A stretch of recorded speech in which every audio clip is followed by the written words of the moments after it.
My ear is just...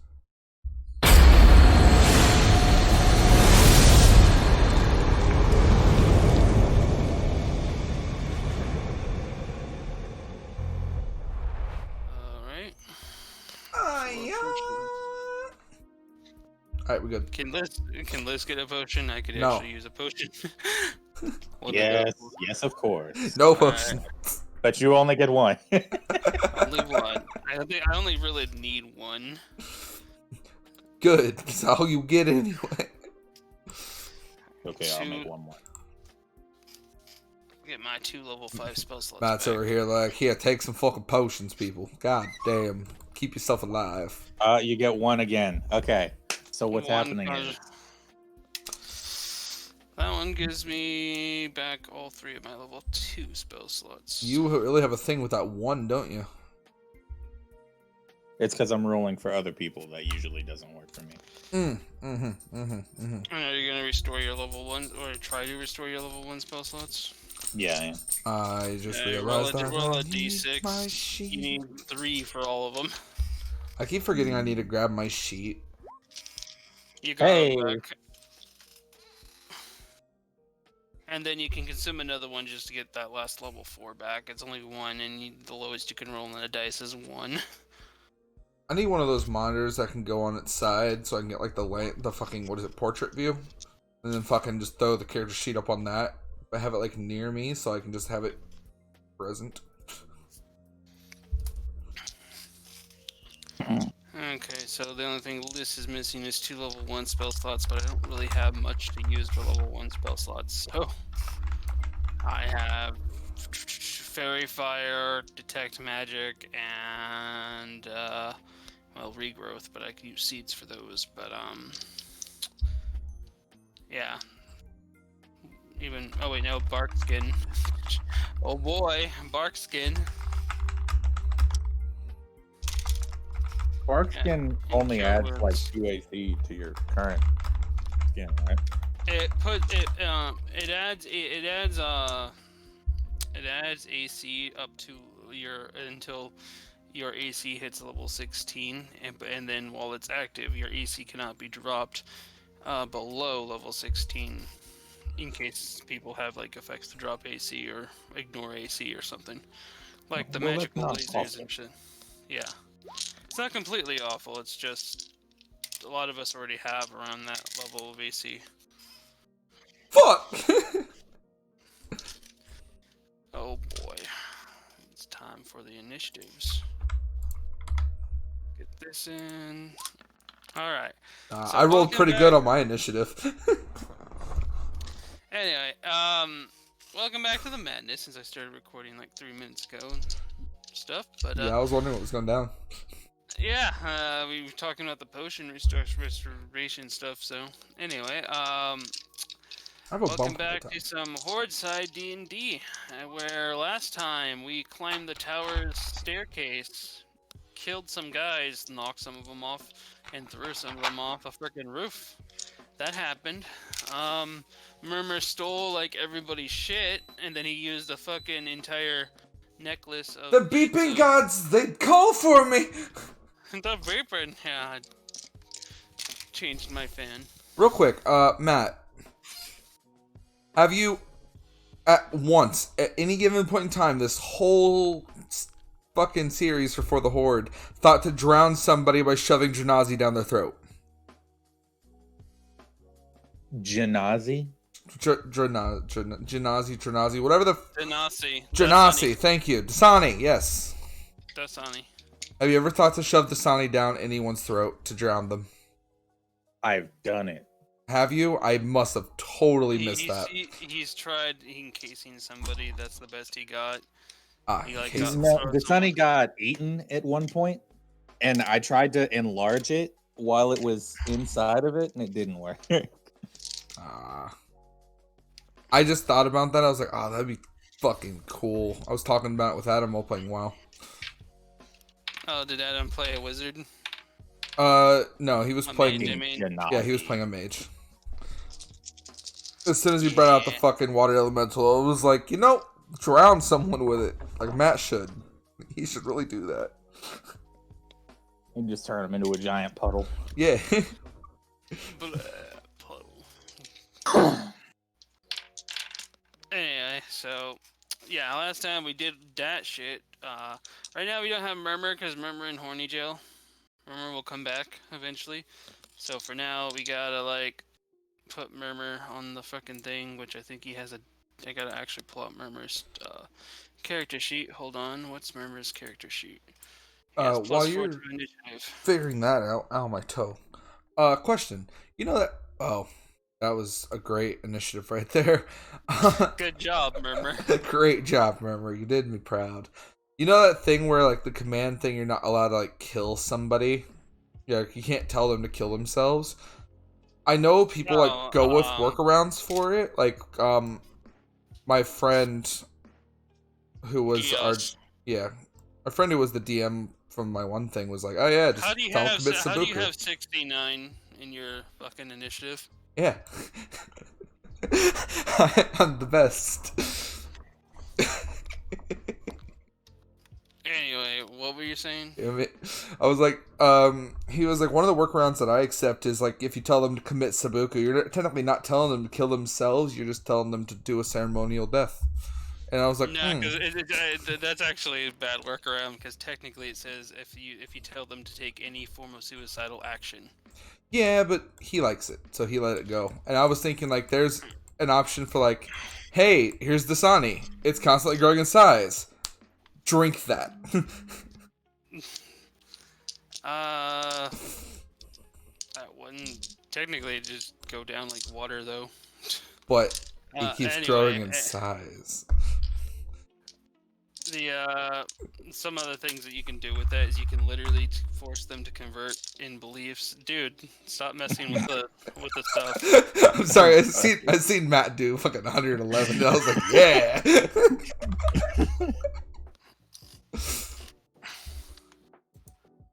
I'm not used to having control over that. It feels good. Yeah, it's weird. It literally starts fucking with your stats though. And why is Dasani even up here? Yes. Dasani like takes. All right. So continuing on. Actually, I think this is pretty similar to what we had last week. Anyway, I think it was just Zai had top. But yes, I've seen other people do stuff like the first time I was ever introduced to the spell and whatnot. There was a raid on a dragon cult. And this little construct ran up one of the ancient red dragons that that was like one of the cult enforcers onto its back and used the thing to be able to I think the exact wording was join our side and be our friend. That was it. That was what he had to do. And not only did he actually manage to turn this dragon's like allegiance around, he also converted the dragon into the religion, because this was a cleric that used it. He converted it into the religion to worship the robot goddess. Oh my god. Especially when actually the sad part was that dragon did less damage than that cleric, because the dragon used its conal breath and only did like 15 damage and everything. Then the thing summoned a wall of fire. The construct summoned a wall of fire and literally did like 57 damage to everybody within the thing. And while standing on top of the dragon's head, and the dragon just like looks at him like, the fuck? Oh my god. You did more damage than me, little construct. I don't understand. Praise Ariara. What are you? What sweet, merciful bullshit. Yep. So, anyway, yeah, there's fun things you can do with that. Like, you can make somebody your bitch. You can literally make them your servant for 30 days. Ooh. Because it lasts for 30 fucking days. I'm gonna need Zai to get the command ability, and I'm gonna need to target it on Adam. I feel like that would make it fun. You'd need Gios, which you'd need to be you would need to at least be a level 9 in Wizard, Cleric, or Druid. Because that's when you get your 5th level spell slots. Fair. Anyway, All right. let's continue on. As we continue on, the last thing we did, we just scoped out these guys up here in the north, and right before this, as we take a slight 2-second respite, Freed passed some sweet potions to. Well, I would actually have to say that to drink the potion, I wouldn't no longer be in my dragon form at least. So, list and everybody's back. And we has a bit of a turn order, but first we gotta check out the perception. So everybody, let's see. Well, we've made a lot of noise, so it's let's do a sneak check for everybody with disadvantage. Oh boy! Oh boy! Check with disadvantage. What? Stealth check, disadvantage. We take the disadvantage roll, the lowest of the two numbers. Oh yeah, because it always rolls 2 numbers for you. We cry ourselves to sleep. I still did good. Well, and this makes sense because she was a giant fucking dragon. Zai also somewhat makes sense because she dick as fuck. She got snake eyes, damn. God damn it! And Murmur. What a way to start. Go to Murmur's fuck. I'm gonna go to Murmur's D&D Beyond page and roll from there because it constantly bringing up his thing. Stealth. There you are. He has plus 12 to stealth. Holy fuck. Okay, and roll with disadvantage. I mean, he is a rogue. That does make sense. And it looks like it's 11 plus 12, so he's still sneaky. So, yeah, Liz and Zai, which we were kind of around here somewhere. Anyway, we just kind of grouped everybody at the last. They noticed us, so, but Murmur and Freed, you managed to not be noticed, and so the Marine is the first one that notices us because he got the higher roll, and he's going to take him and the chick, and this dude's just going to hang out back here. They're going to take a slight advanced roll moves on us and try to see if they're going to. Actually, the Marine will. Okay, the Marine's going to throw a grenade. So, Liz and Zai are going to need to make some dex checks. I'd rather they not throw a grenade. Why don't you bat it back at him? I wish I could. Sadly, with 15s we pass. Can I spin around and smack it back? We don't get the smack back though. Oh. We only get to avoid some damage. I feel like I could roll acrobatics for that. If you got a crit, that would have been a thing, but nah. 4, 4, 5. That's 13, 7, 20 damage. So we take. Oh, this is fire damage. You're already resistance to it anyway, so you'd only take 5. I take 10 from incoming grenade damage, which puts me at 32, which I forgot I have damage. Grenade. Alright, so that was his bonus thing. The cleric is going to look at, let's see who. Looks like it's Zai, and cast Guiding Bolt. Let's see, I'm gonna need 4d4 plus 6, 6, 4, 2, 6, 18. So she hits you with 18 radiant damage. Do you have any resistance to radiance or anything? Nope. Okay, then you take the 18 radiant damage, and you are now glowing like a motherfucker. The next attack against you has, actually, for the next round, the attacks against you have advantage. Great. And then, lastly, there's the arrow dude. I just want to point out, I'm not looking very hot right now. Okay, he rolls to attack Liz with a 14. My AC is 14, so he did not beat my AC. So he shoots at her, and he barely manages to clip her skirt armor. All right, now actual combat can begin, and actually, Freed and Murmur have free actions right now. They get their bonus thing. The Freed,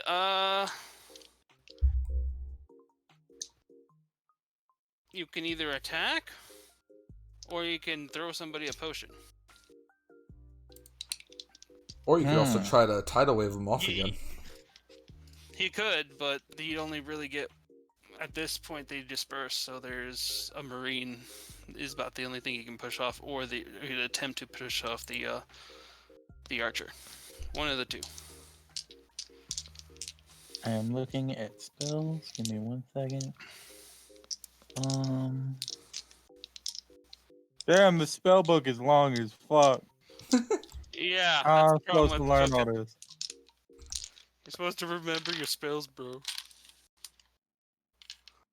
Dude, I gotta study for this test. It's out in the mountains. Where is it, bro? What? Fuck it. Whatever.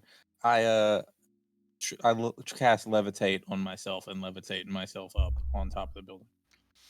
Okay, levitate, you automatically pass because it's a choice thing. It's only you only get the DC check if it's otherwise. You can float up to 20 feet in the air because you're not a Genasi and don't get the special Genasi levitate. Yeah, you can only move. You move very slowly as well while you do it. And you can, if there's like a wall or something, you can like walk up the wall and shit. So That's you're what gonna I go. was looking for, the spider climb or whatever the fuck, but I couldn't see it. Oh. That wasn't in your spell book. I think you deselected that from your regular thing. Let me double check. But spider. I can't even find it in my spells. Yeah, I think you unlearned like I know unprepared the Turnt spell in Toast has general. I think yeah, it's just not on your prepared spell list right now. Turnt Toast appears out of nowhere, climbing up the side of the building. Here, touch. Spider toast, spider toast. Coincidentally, if you want to know the timeline-wise, everybody's fishing at this point on the other timeline. This is the point where we've all like ran across the colossal crab. Fucking Murlocs. That's what everybody else is up to. So okay, so now you're on top of the building. What would you like to do from there? I am going to try to wait a turn and stealth check. Do a stealthy? Okay. That wasn't very high stealthy, but gonna wait till your next turn then. Are you meaning you're holding an action is what you're saying? Yeah. Okay, what is the trigger for your action? You need a specific, like, are you gonna attack if somebody notices you? Are you going to attack, and with what are you going to attack with? Yeah, I'm gonna say if somebody notices me, I'm gonna hit them with a lightning strike. Alright, that's being held. As for Murmur, let's see, Murmur has 60 feet fly. Okay, Murmur will go flying off the cliff here, and then he's going to specifically target their cleric. And I gotta actually pull out his thing because I don't have this on his D&D Beyond thing, but he's gonna use that Reaver, you know, the hookshot bow. There it is. He's gonna fire at her, which a 16 would not hit her though, sadly. So that was his bonus thingy. So that ends that.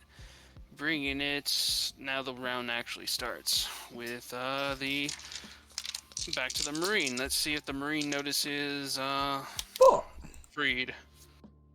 The Marine notices you. Whether he displays that he notices you is not apparent yet to trigger you.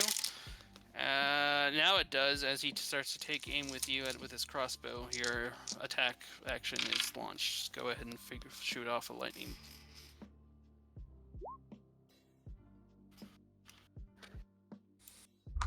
Lightning strike 16. That does not hit this guy. Mr. Praise the Sun over here, you know.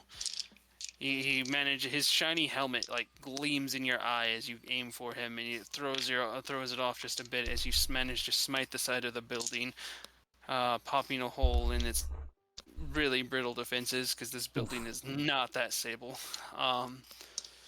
Okay, as for him himself, with his crossbow, he gets a nat 1. He does not hit you with his crossbow. Call this high or low for severity. Low. It's mid-range, but it's on the high side, sadly. So, it's just a miss for him in the end.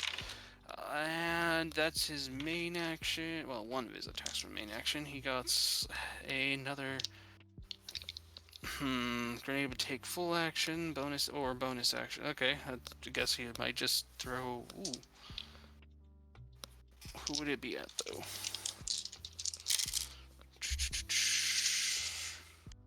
By the way, where's Dasani? Because Dasani's. I mean, he's still with you. I didn't move him, did I? You didn't move him. You leave him down there. Then I can. Then he wouldn't see him. He's not in line of sight. So Dasani is completely out of this role. Would have been him. Instead, we got Murmur. So he's gonna try to throw a grenade at Murmur, who's flying in the air, by the way. Let's see if this is gonna be the death of Murmur.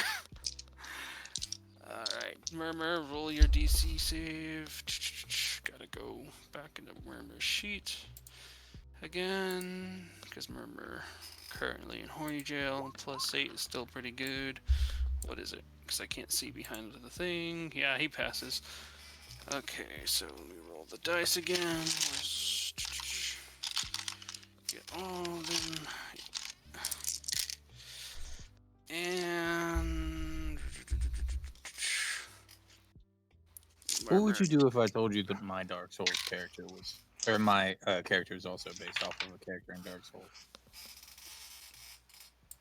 Yeah, at this point, everything I make, I'm just gonna assume has another character in reality. I mean, it doesn't look like it, but like down to the You tried to make a tentacle character beard and basic. everything. Yeah. Alright, which one of you bitches put me in horny jail?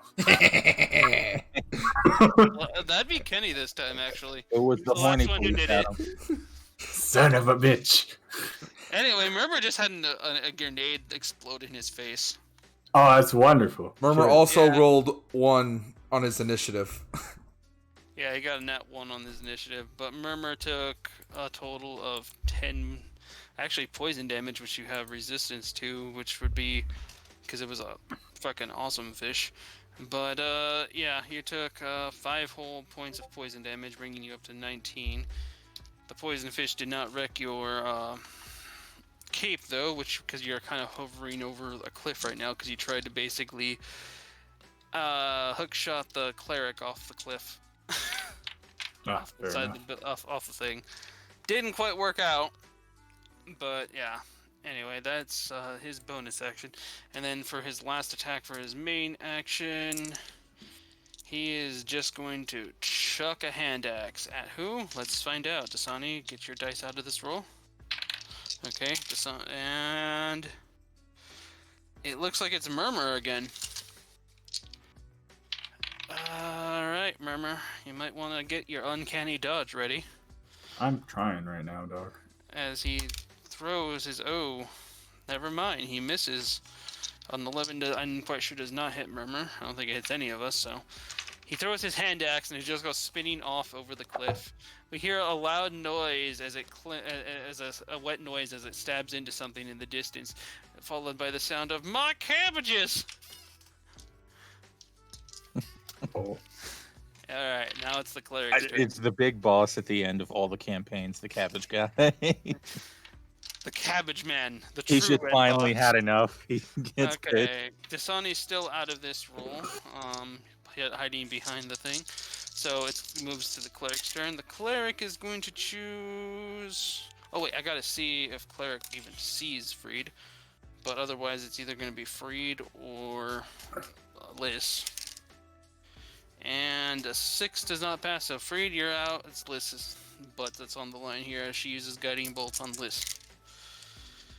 3, 3, 2, Fuck am I? 1. You're flying over here. Oh wait, you're in the darkness, aren't you? Only I can see there. Yeah, I was about to say, I don't see myself. Where the fuck did I go? My bad. You went on a trip. Special Okay. Murmur cloaked area. Alright, sorry, my bad on that. You're good, This you're good. takes a total of 9 whole guiding bolts damage as the guiding bolt hits. And that puts me at 41 damage total. And I am now also glowing like a motherfucker. Because guiding bolt has almost like a fairy fire effect. But only lasts 1 round. Where's the exact icon I just used for... Anyway, it moves. That was her spell. She has a bonus action, which she'll just ready her shield. Freed, it's your turn. Yes. As I try to find where the hell this icon is. I am blind as fuck. Just because I had to use broken shield, I guess. We're having the Sunny move up. Oh boy, now they notice this wet dog appearing around the corner. Bark, bark. Bark, What the fuck? Fuck, fuck, motherfuckers! Okay. I will move up closer to the ledge. If the Sunny gets mad, does it just start to boil? The thing is, water elementals don't really have emotions. Okay, if he makes it look like it's angry. He can change his color. I already told him that. Would you like to change the Sonny's color? You're not. Remember, you just. I know what you're saying. I'm just Make him pink. purposefully annoying you. Don't see why that's a good idea, but we'll go with it. Okay, you want to tint him pink, eh? Where is this? Go, Pepto Bismol. Tint color. That's more of a purple. This is technically a pink. I didn't change his tint color. What the fuck? I thought that was the tint color. Unless that's the aura color, in which case this will all be pink until eventually he turns pink. I did it before with one of... nameplate, Dasani, general, GM note. I'll figure this out. But anyway, continue on your turn. I'm gonna cast Frostbolt on the Marine down there. Frostbolt on Marine. Alright, Frostbolt. And you wouldn't get advantage, but you did hit him. Damage. Damage. You did 12 damage to that son of a bitch, and you cut his movement by 20. 20, eh? Yeah, 20. Gingivitis. Then I'll use my wand. Oh yeah. And also attack the Marine with ice damage. Oh yeah. Alright, so your Wand of Cold, doing 8 damage, additional damage, which I believe that we had it do move 5, so he's minus 25. Oh wait, no, it's 5 per bolt, which is 2 or 3 at this point. 2. Okay, so it's minus 10, so he's at. He's still at 20 damage, but he's now at 30 damage movement speed reduction. And then I'll have my pet attack him. Okay, now he's frozen, and he's taking 32 damage. Let me roll to see if he's immobilized frozen or just he can't. His feet are just frozen. Ooh, not one. He froze solid. He is a block of ice. That ends my turn. Alright, that ends your turn, bringing it to Mr. Arrowshooty. Mr. Arrowshooty now has a full array of people he can shoot. Damn, Matt, that's cold. Alright. Alright, looks like it's Liss on this one. So, first thing he's going to do for his bonus action, he's going to cast Hunter's Mark on her. It's not like he already didn't already have advantage, but it gives him an additional d6. Since I'm already damaged, he also gets another d8 for Colossal Slayer as he makes an attack against me. An 18 will hit, dealing a total of 6 damage to me with everything that he's got. And that's just puts me up to 47. Then for his second move attack, 18 again, and he does not get Colossal Slayer, but he does get Hunter's Mark, doing 5 damage this time, bringing it up to a total of 52 damage out of 69. Wait, I have more than that. 89 I should have. My bad. Mistyped my own hit point total. Alright, that ends, wait, he has to make a stealth check now. Oh, that's not good stealth. Okay, he rolled a nat 1, so I gotta roll a severity on something. Let's have Murmur, being a fellow stealthy, call high or low. Low. It's high. He just basically like stumbles as soon as he starts to go into his rogue stealth and falls out of it. He double-clicked the stealth button. But he will move behind the building. Alright, that ends his turn, bringing it to Zai. Zai, what are you going to do? Alright. You gonna enrage? You have plenty of them still. That guy right there? Mr. Frozen Solid? Oh yeah, that guy right there. Mr. Frozen Solid's technically incapacitated, but that only is incapacitated for freed. The only thing that you get on him is that you automatically hit. You get a frickin' Prispo. Okay, you're raging.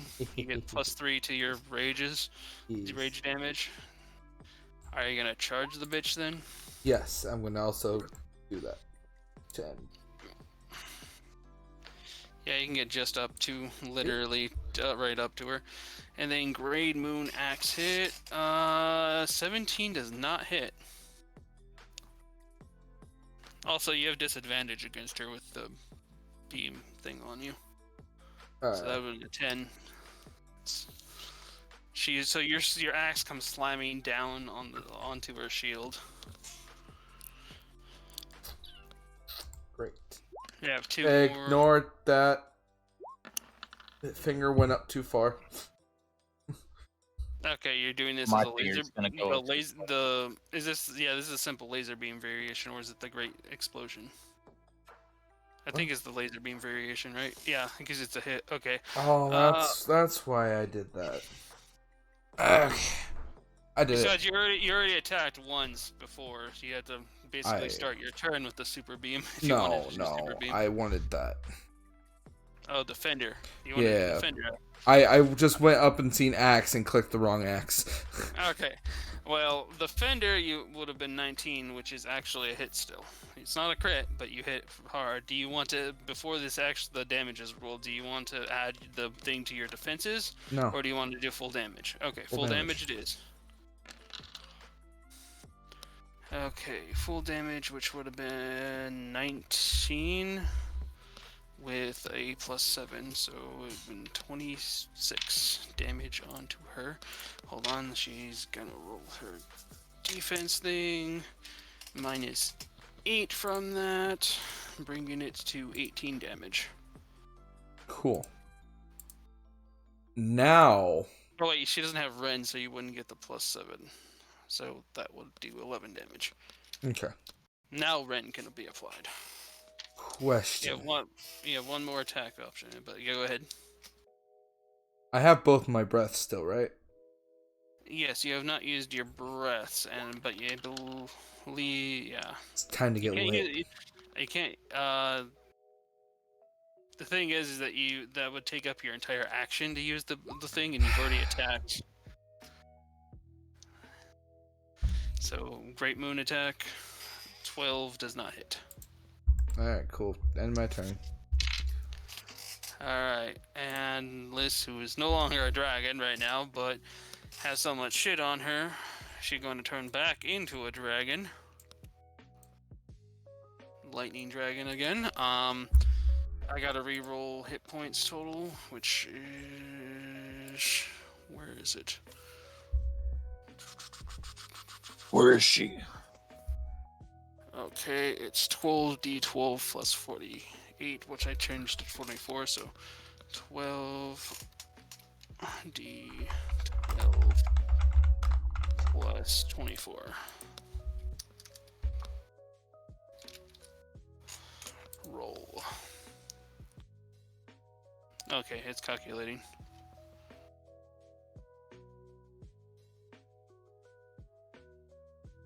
Do.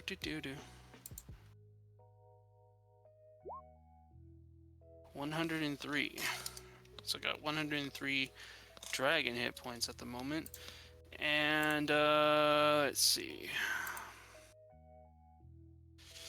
I'm gonna take a Murmur route and go over here. Flying in the air. I gotta reveal some more area, but my plan is to use a lightning dragon breath in a diagonal line to hit both of these, since they're weak to it. So, blue dragon breath, go! Only 21? Fuck.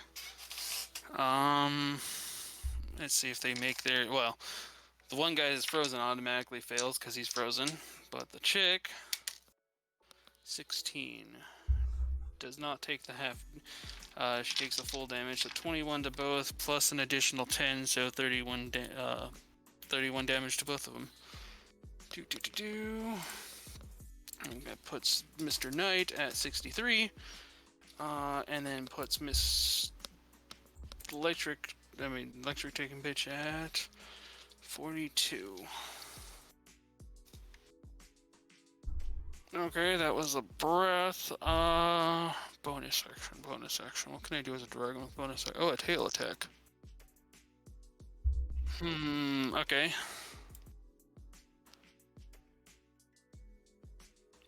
Still got some movement. And is this within 30 yards? Probably, yeah, 15. I'm going to use a Vine Whip grapple on the cleric for bonus. Actually, wait, that's... The grapple would have been an intelligence check, which is still a +5. Okay. So that's -4, so that's 23. Let's see what she gets. What's her modifier for strength? +4. 18 +4. Yeah, I barely managed to grapple her. So she grappled with my tail. And that's about all I could do now because I can't lift her up because I already used an action. So that's the ends of my turn, bringing it to Murmur. Okay. So this guy's chilling in the void with me over here. Is he alive? No, he dead. These guys were. Okay. These are the guys we knocked off last Okay. session. Okay. So it's just this guy, and this guy. Yep, at the moment. Currently, the chick is being grappled by me. I have like a magic vine coming out of my Charizard tail wrapping around her, and I'm trying to drag her off the thing. So this one? Text Yep. too small. Make eyes water. Technically, if you shoot her with your bow, she has disadvantage on her strength check, and you could technically pull her off the cliff. If you would like to do that. Or you can try to do that guy with full odds. The guy who's frozen is frozen. Which is the Marine Sunflower Praise the Sun guy. What about this one over here? Yeah, you can grab him. Yeah, I'm gonna do that. Okay. The other two are being pretty handled right now. Alright. So roll the bow. You managed to hit. Also, well, flying does give you a crit thing, so you did crit. Okay, let me actually check and see his strength. It has to be 17 or higher, and he's at disadvantage because of your crit. 2. Nope. He's being pulled. Fling gets impaled on the rod, and then you just let him drop to his death. We don't even need to do more of a check. If you Okay. want to flavor this in any other way, you can. Grab him with the bow and do like a cool like front flip, like slam down through endless depths. Okay, so basically, Murmur hook shots him, and as the guy's being pulled, you turn around and just like grab hold of the chain and just heave him over your shoulder, throwing him off into the distance. We hear like the Wilhelm scream as this guy goes flying over yonder. And And then we hear the same guy from earlier as a loud crash happens. He's like, "Not my cabbage cart." As this guy manages to, we assume, land on the cabbage cart. That was just your main action. You still have a bonus action, and you can stealth. I'm able to bow again. You can do the bow again, but you will not get the barb shot chance. It'd just be a straight up arrow shot. Okay. Well, where's my special arrow shot then? So it should be at the bottom. Yeah. Does that land first of all before I hit this? 20 would hit this chick, yes. And I'm assuming you never said what type of arrow. Chip. What do I have again? You have for fireball arrows you have 8.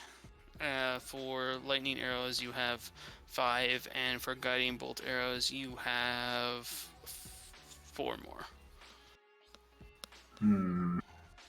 She's weak to lightning, technically.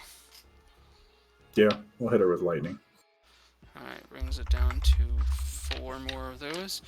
And it would have been 23 damage, plus the additional double vulnerability bullshit, which adds another 10 at this point. Would give, bring that up to a total of fuck all damage. So 33. She is still alive. Barely, but still alive. So That's my turn. that ends your turn. Bringing it to Frozen Guy. Let's see if he can strength check to break himself out of a frozen block of ice. He fails. So that pretty much ends it for Mr. Praise the Sun's turn. Bringing it to Cleric check. Now the first thing she's going to do, and waste her entire action doing so, is use Lay on Hands, removing 55 damage from her. Now she's no longer seriously damaged. Bringing her up to 21 total damage. And that's her main action. Now for a bonus action,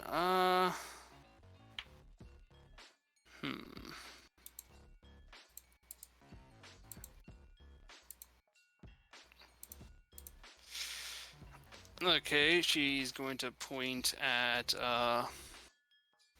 Zai. Zai, make a wisdom saving throw.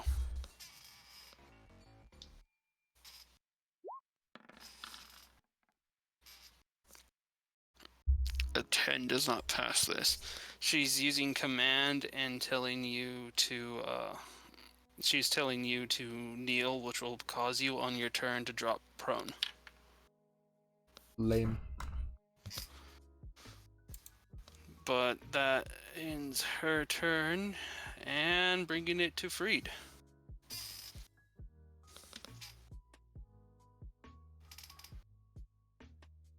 Step to the right.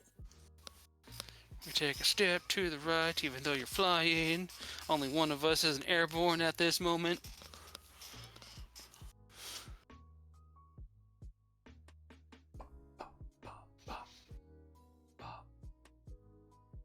Poggers. What's poggers? I know, someone going paw all the time. Waiting to see what Matt continues to do. I'm gonna cast Tidal Wave. Tidal Wave. I'm trying to knock the Sunbro off of the roof, but not hit Kenny with it. Murder me. Okay. The thing is that it's still going to hit Kenny from this. Wait, no, never mind. You have your Order of Scribes. Your spells don't affect allies. Yeah. Alright, let's see about this son, bro. 16, he got 3 plus nothing, he doesn't have dex. Okay. So yeah, he failed on that, so he does go getting pushed. On top of that, he had a disadvantage because of the frozen, and he just goes right over, like, click, and we hear the sound of shattering glass, like, sounds when he... Yeah. Crash. Okay, by the way, the bitch is still grappled by my tail. So that's why she had limited stuff. But that was your main spell. You still have your bonus action, your pet action. Okay. Let me move Dasani up a little bit. Use my pet action. By the way, was that level 3 or level 5 tidal wave? That was level 3, I think. Yeah, push. Yeah, you didn't need that far. You only need 10 feet. A pet. Oh, look, he did something other than 12. Yay. He did 14 damage to her, knocking off 15 movement from cold. So she's 15 short and putting her at 36 damage total.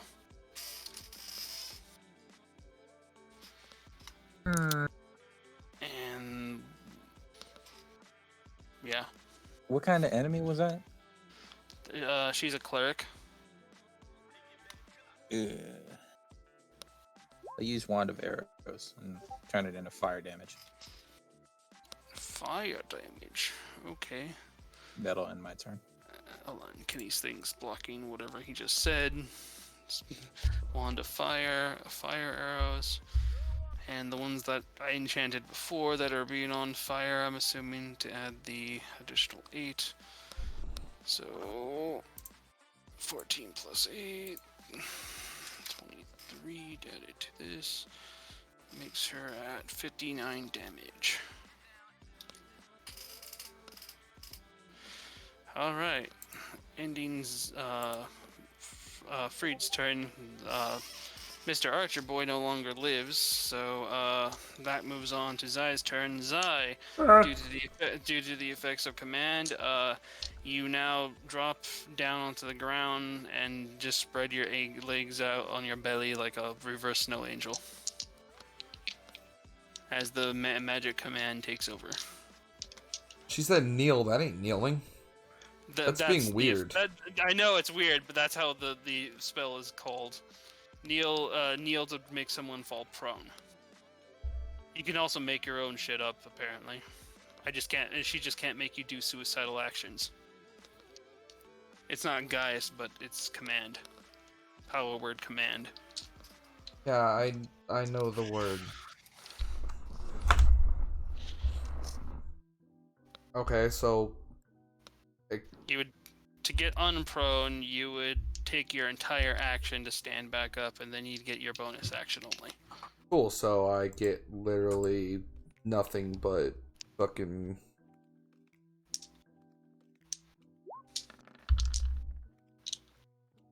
Done. Next person. You slingshot her. Slingshot her in the face, just point blank. Okay. Pretty much it. Roll the damage, because you hit.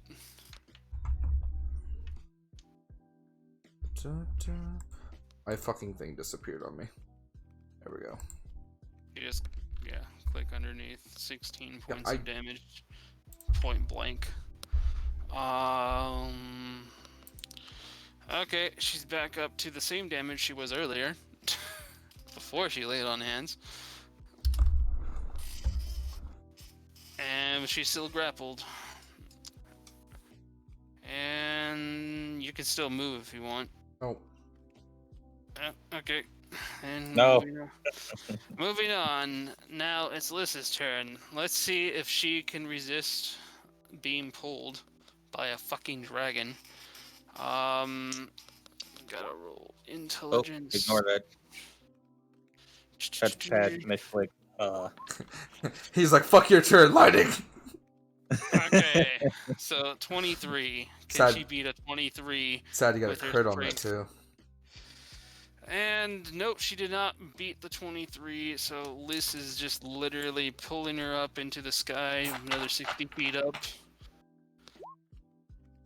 And then I'm gonna do the Charizard spin, like the round the world bullshit with her, and just fling her at the ground as hard as I fucking can for my attack. Let's use seismic tossed. It's Can we trade turns? I can only crit on your turn.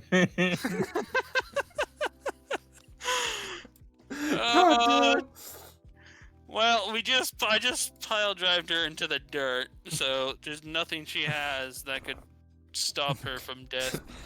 On my turn, can we just keep that last roll I did? Okay, now as the battle is like finishing up here, everybody who's injured, line up. Because I managed to get my breath weapon back, and before I de-transform, I'm gonna heal you all. Murmur. Yeah, it needs to be like a straight line. Okay. Alright, I'm gonna use my breath weapon. You guys get half of whatever this damage would be for heals. So, blue breath. 15 heals for everyone. No damage for me. Bringing Murmur to 4 damage total. Ow. You were Back at to 19. 38. That was a heal breath. Oh, okay. I'm back to 38. Yeah, we're gonna take care of that here in just a second as the list turns back to normal. Hey, yo, guys, I'm looking about 38 out of 83. It's not looking good. I'm at 52 as I come back. Let's see, what do we have here? I've already used all the charges on the necklace. Shit. Oh wait, Staff of Healing. Okay, we can do that. Staff of Healing for mass cure wounds. 16 for everyone, and I have one more charge on it, which will probably be using another charge just to get us all topped off. So here comes another mass cure wounds. So 16, 17, total of 33 health regeneration for me and Zai. How much? 33 health total, which puts me at That's what I thought I heard. 18 damage. And then you're at 5. Yeah. At this point, I'm gonna chug a potion, which is just a regular D8. Technically, I have some for you as well. Would you like a D8 potion? I'm good. Alright, I just want a little bit more, which brings me down to 13 damage. Alright. So we cleared the enemies off the roof. And now all that's left is this building that we've been dancing around after we've made so much noise and shit outside. With explosions, with dragon breasts and whatnot. We start to head inside. Actually, let's send Murmur in with the stealth. I'm trying to move it so I can actually click the damn thing. Did I stealth again?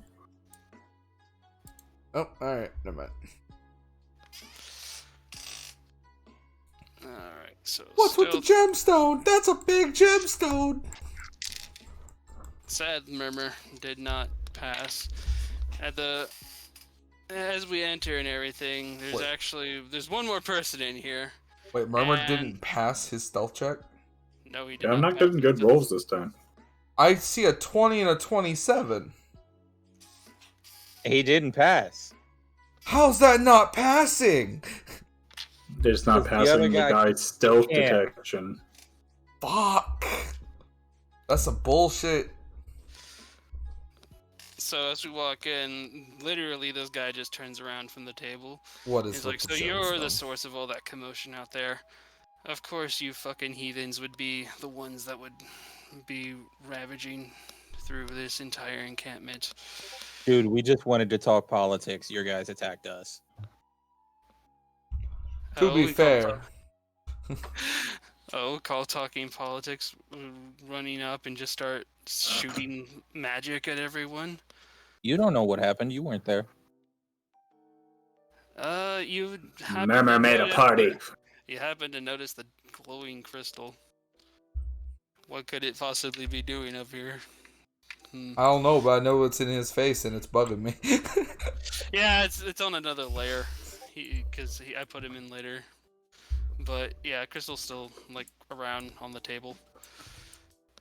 It's like enough of this. You guys, you and your lots, you monsters, never even bother for diplomatics. Besides, you're the ones that destroyed our Lord Admiral. All of you are as good as dead. And new initiatives.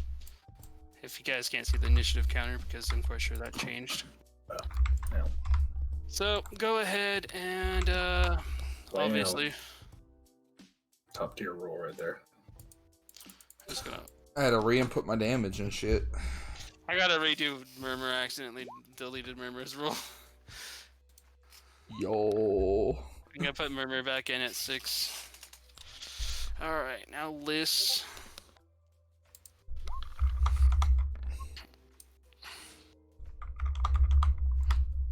Click. I'm gonna go 2020 on him. Dude, you just fucked over a lot of things that I just did. There. Buddy. You rolled 12, 8, and 5. Yeah, but it. Never mind. I'll just add these in. Alright. So. Ba, ba, ba. Da, da, ba, da, ba, da. Ba, da, da, da. Da, da. Okay. Everybody's all lined up and whatnot. Alright. So now this guy's gonna take his layer action right off the bat and automatically add 35 to his initiative roll. Putting him at initiative 40. Excuse you? Alright. And then the first thing he's going to do is see who gets hit. Zai. Fucking course. Comes walking right up at you. And here's a question. Are you wearing armor? Or are you a natural armor barbarian currently? I don't know. This is a big issue. Let me double check. I think you're in half Close. plate, but let me double check. If I do, you don't have it on my sheet on here. I check D&D Beyond. You are in half plate. Good. Okay, because if it was natural armor, it would have been ignored to 10. So he's gonna swing at you. Does a 30 hit? You don't even have to ask. You know what to do. Be glad it's not a crit. Oh shit. Alright, and then the smite damage comes in. Alright, that's a total of 34 damage right there. As he smites you with his blade glowing in holy light. Alright. Alright, and make a constitution saving throw. Wait, question. Enraging. Don't I take less damage? That would have ended at the last fight. You'd have to start with a new enrage. You get that on your turn. There's no point on my turn. What do I have to do? Constitution saving throw. Okay. Okay, you managed to pass, which... Good thing, because otherwise you've been thrown 20 feet backwards. Which, kind of bad at this point. Yeah, that's his main action, and then bonus action, he lifts his sword up, and you see like a holy aura appear around the room. It actually encompasses the entire inner parts of this house that we are currently in. And you don't know what it does right now, unless actually, no, it's kind of obvious what he does. For at least Freed would know that this to be aura of protection. And then he holds his shield, ending his current turn, bringing it to Zai. Okay. You know what? Might as fucking well. I haven't done anything with my inventory. I'm gonna drink that potion of polymorph T-Rex that lasts an hour that I have. Okay, let me grab the T-Rex card. T-Rex, come over here.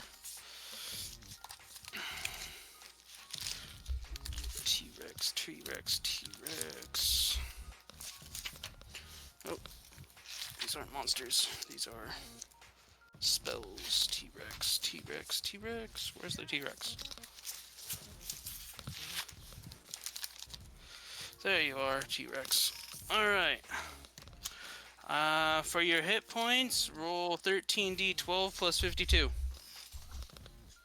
Okay.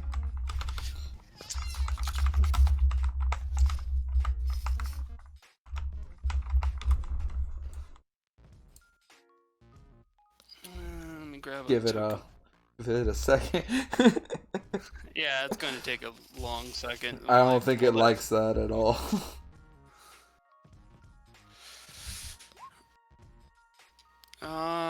Shoot, what to use for a T-Rex token? 152, damn. Not exactly colored in the right color, but let's just say this is a T-Rex. What? It's coming in.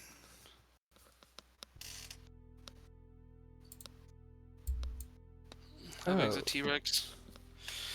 A T-Rex is fucking huge, bigger than a dragon whelp. You are literally... Come on, go down just 5 more feet. You are that big. Alright, let me put in your health here real quick, and then I'll give you command of this token. Okay. On 52... How did you do the color shift thing for the other stuff? I've been trying to figure that out again. You It's forgot. been a while. I forgot. my I God. will admit. Advanced group and set dimensions. I thought I hit tint color and just hit the tint color thing to change its color, but oh, I did. Okay, I figured it out again. There you go. Okay, let me give token setting, controlled by Zai. Save. Cool. You should be able to move it. Now that I'm a T-Rex, I would like to roar in his face and swat him away with my tail. Okay, tail swipe is you have plus 10 to hit with it, and it's 3d8 plus 7. However, you are kind of also lodged in the doorway of this building. It's not too big. Why I was trying to step in there. So yeah, I'd say you'd at least get a plus 5 for the hit, because it's hard to move inside a small building as a giant fucking monster. 5. 22, he blocks it with his shield.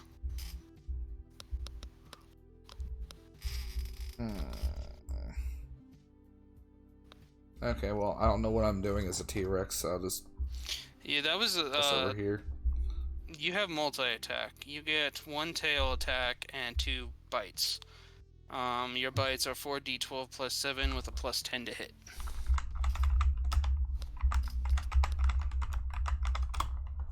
Okay. First bait. Oh, no, Penny Googling what the fuck is going on. It's actually, hold on, I messed up on that. You get 2 attacks. You could either have 2 bites or one bite and 1 tail. So you get your bite now. So 26 to hit. This one actually Wait, no, he has Aura of Protection on. Hold on. Okay, you just barely still managed to hit him. Okay. So roll What was the... 4d12 plus 7. And with this bite, can I fling him? Since I bit him. Let's see. Yes, he has to make a escape DC chance. Otherwise, yeah, you can throw him a few. You can throw him up to 10 feet, or just pick him up and hold him in your mouth, with as a grapple. I might hold him in my mouth then. Let's see. What's DC? Escape. This is escape 17. Doesn't look like there's any modifier added to this. So escape 18. He got 10. He's in your mouth still.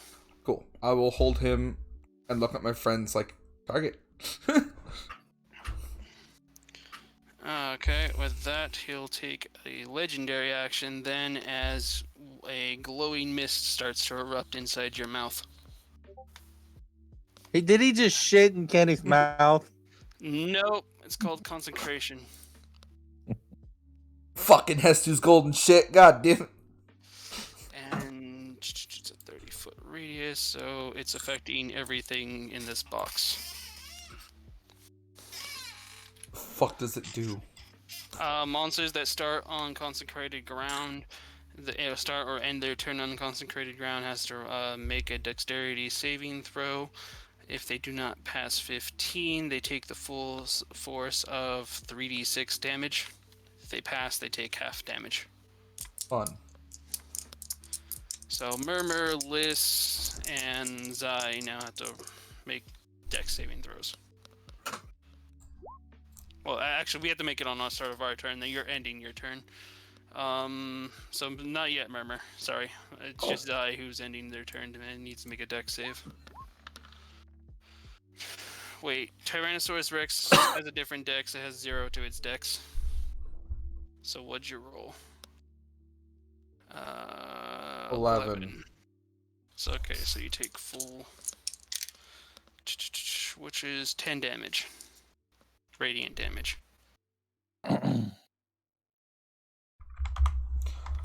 since I'm T-Rex, I'm gonna take it that my cloaks thing with the whole getting to take a double on that one don't.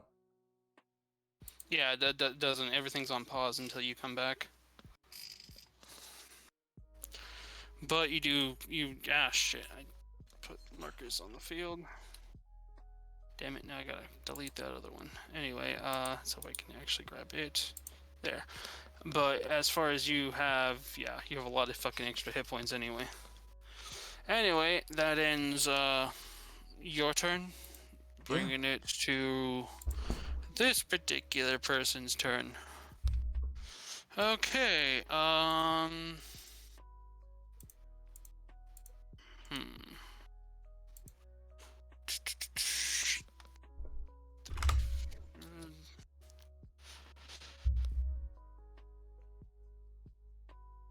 Lots of bullshit is about to concur. The first thing they're going to do is they're going to lift their mace up and put an aura up of their own. Let me change colors. Though this is still pretty much the entire room, but except for like the doorway. So this is the area of hers. And Freed, roll an Arcana check to see what she just cast.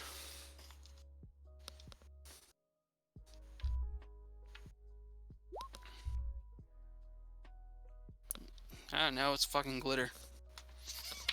She just threw glitter in the air for all you know. Magic glitter. As she does so, though, this orb, this diamond, red diamond, starts glowing very crazedly like a fucking strobe light. Anyway, that's her one action, about her main action, so giant T-Rex in the room. Well, even with threat of giant T-Rex, let's see who she's going for. And no, it looks like the puppy seems to be her main concern there. Okay, and she's going to cast Dispel Magic. Let's see, level 4, and Dasani's gone. Goodbye, Dasani. That'll end her turn. Freed, it's your turn. Dasani vanished. I cast Oh. level 5 fireball and hit the ceiling with it. That's what happened. Level 5 fireball. Okay, ceiling. I may actually get the instructional integral damage of this fucking building. Hold on. Where's my player's handbook? Ceiling. Let's see. So while he's looking that up, for anyone who cares, EA's Star Wars exclusivity deal with Disney's gone. EA's dumbass. I already seen it. I'm happy. I didn't understand what the whole Lucasfilm Games thing that they were doing was until just now when I read it. Okay. Like, I seen the trailer, I'm like, oh, that's nice. They're putting it all under one thing. I didn't know it was like, oh, EA doesn't have exclusivity to it no more. Which, thank fucking God, because Jedi Fallen Order was good, but they haven't put out a lot of good. So that means wait, you have Order of the Scribes, so no friendly would be hit. Otherwise, Zai would have been hurt here. But you managed to blow a hole in the roof, giving Zai room to move. Yay. But you didn't manage to hit anybody for damage. I just wanted to blow up the big ass area that we were in. That's all. All right. Give Yeah. us some more room. The green area that we're still in, right there, is about how big the hole would be. Anyway, so you have free range without damage problems. Oh wait, no, he's in her. That's right, he's in her mouth still. Let me double check to see his dex.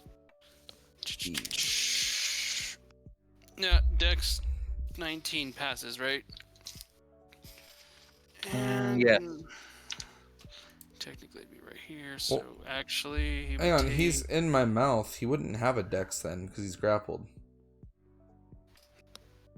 True, he is grappled. Like, he straight up just can't avoid that. He has no choice. No, but the fact that you were in your mouth range would be in the other thing is what I'm looking at here, which would have cut the damage down in half anyway. So he takes 18 points of damage. Wait, my head thing's where? You're in the blue. Your head would be in the blue ring. No, and if I'm standing straight up, it would be right where I am. No, that's just how the token you're not standing looks. straight up though. When he blows the hole in the roof, you don't get to stand straight up until after he blows the hole in the roof. Okay, so if I'm laying down, enough to be within range of the thing. Okay, but if it's up here where the blue is shown, why wouldn't I have my head like down under it still, laying straight forward? Because you'd have to be lowered, is what I'm saying. If you were higher, yes, you'd be higher up. He's being defended by the spell, is what I'm getting at. Because the spell room goes all the way up to the ceiling of the room, and if you see this thing, yes, but you would have had to have taken your movement to get out of that, and you didn't have time to take your movement because she put it up around you. Okay, whatever. I'm not gonna try to figure this out and argue it. Just do whatever's going on. You make no sense to me and you're hurting my head. 45 plus 10, 55 damage. He's taking 55 damage. But yeah, it's still Freed's turn. He still has a bonus action move.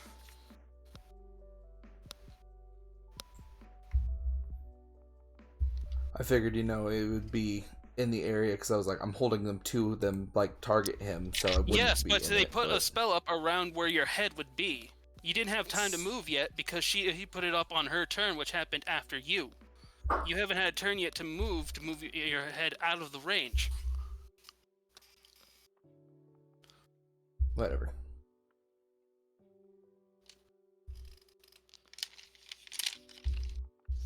Matt, you still going? Oh, there it is. Staff of Power's charge is completely used up. Why do I still have it? Because it hasn't recharged yet.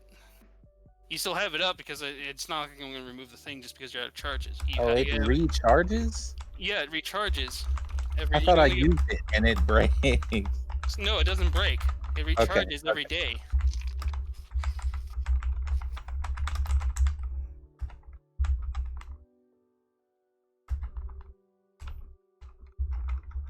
Okay, then can I use the circlet?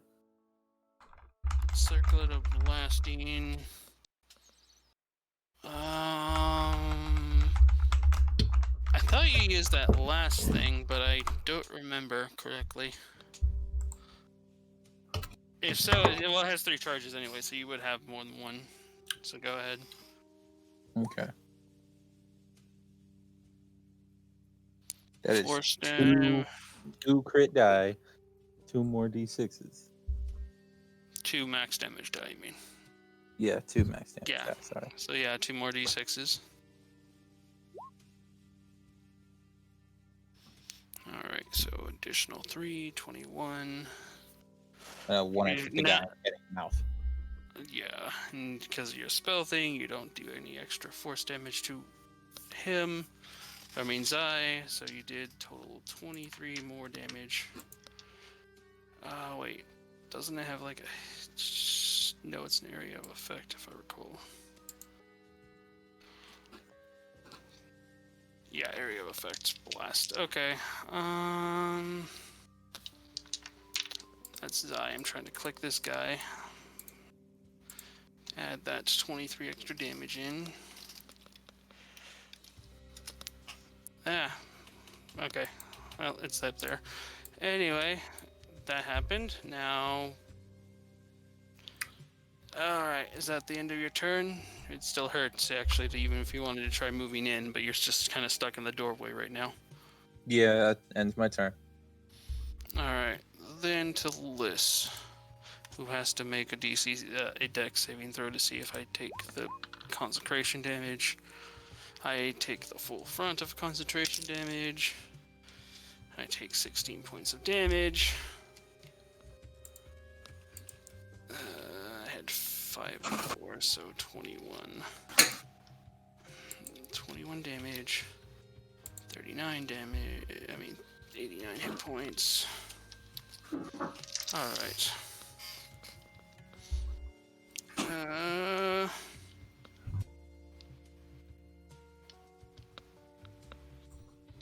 Since you brought up Gias before and I got my spell slots back, I'm gonna try to use Gias on the green chick if she's within range. Let me double check. It needs to be 60 feet, yeah, 30 feet. I think, how far is this entire thing? It's only 45 feet wide.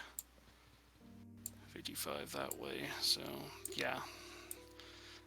Range, boys, we have it in here. Alright, oh shit. Well, I fucked up, but I'm gonna continue this anyway. Roll 15.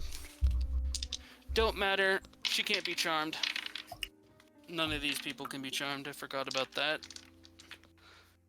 So, that spell's gone. Liz gonna move over here.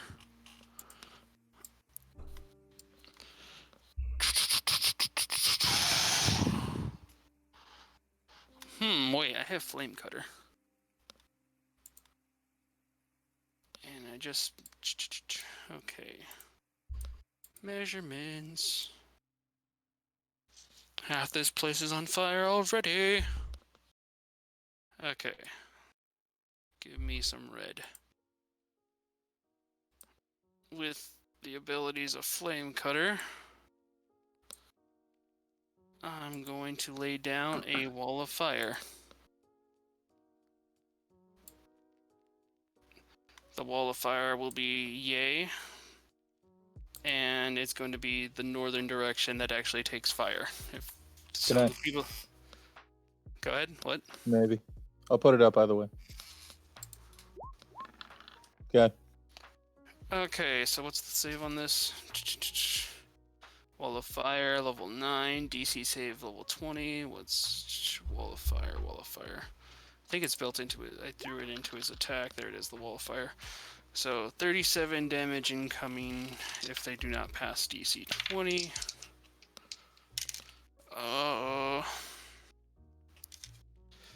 She does pass, but because of the anti-magic field, half damage. So ends up taking 18 points of damage. And that ends his turn, bringing it to Murmur. Murmur, there's all kinds of auras going on, but now you need to make a dexterity saving throw because you're standing on holy ground that is burning your feet. Actually, no, never mind. Wait, you're flying. You're always flying. Never mind. Ignore that, Murmur. Oh, okay. So, yeah, So these are bads. Yeah, those are bads. There's also one standing in a fire that if you pull them forward, if you pull any of them through the fire from the northern direction, meaning up here, I guess I'll just draw with a free hand.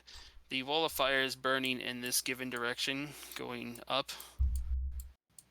The lower end of the direction does not do any damage. It only does damage in one direction, or if you're standing within the fire.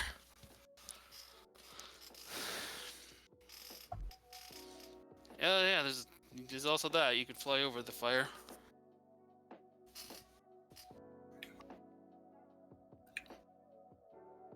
But yeah, if you want to shoot them, you can shoot them. Which one are you going for? That you going for her? The red one? Yep. Or white, I guess. Okay. Reaver bow 19 doesn't hit. Oh. Okay.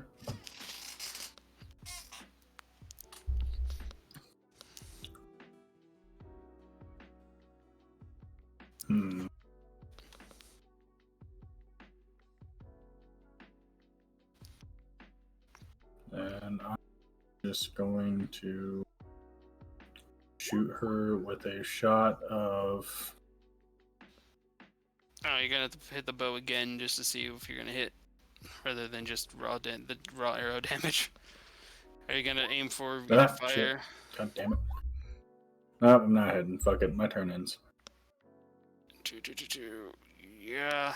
Sadly, I gotta roll. See what your critical failure. Call it high or low. I don't care. You need to call it high or low to see if you miss or not. If you miss or you hit somebody. Low. You got it. It's a 3. Haste. No. Alright, so you just miss with that. And you move, so ending your turn. I mean, there's no point in stealthing with a stealth detection, so yeah. Yeah, fucking pellies. Alright, now it's Green's turn. First off, let's see what the fuck.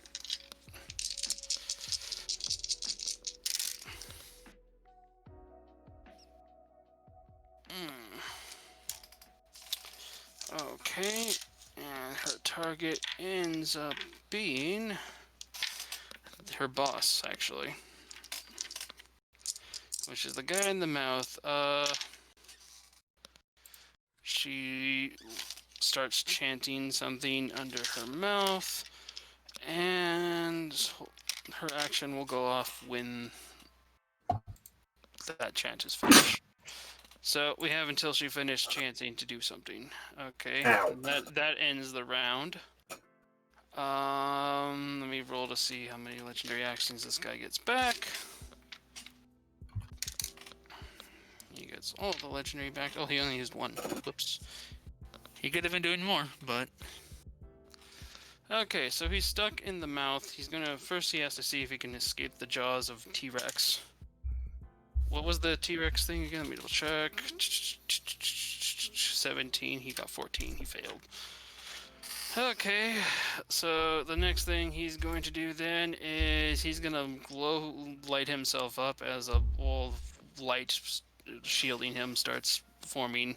He does not escape your mouth. He is still stuck in your mouth, but you suddenly feel as if you just have an entire baseball jawbreaker inside your mouth, Zai.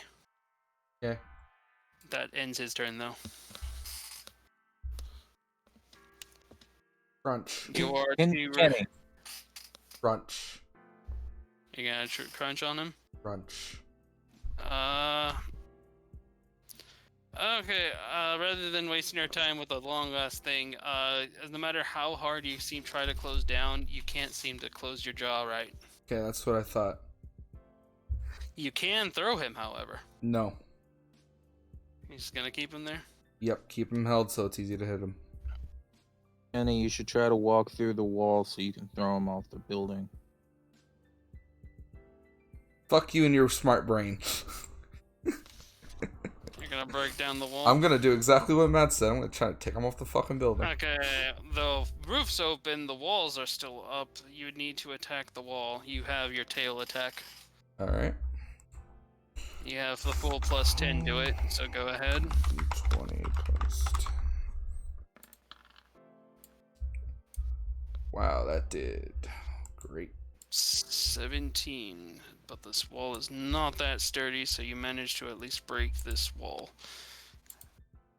Alright, you have... Your movement is a total of 50 feet, so you... Which wall can I go out of? You broke, like, the wall with the door. Okay. So, I can go this way. Mm-hmm.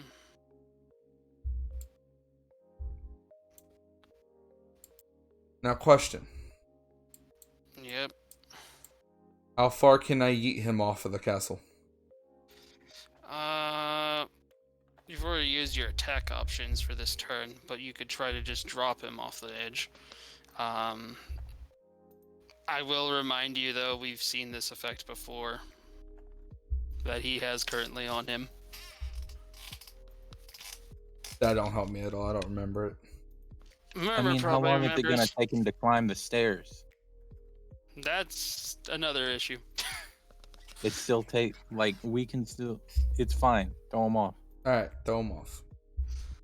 Dropping him off? Yep. Alright, dropping him off. He's still alive. He takes no damage.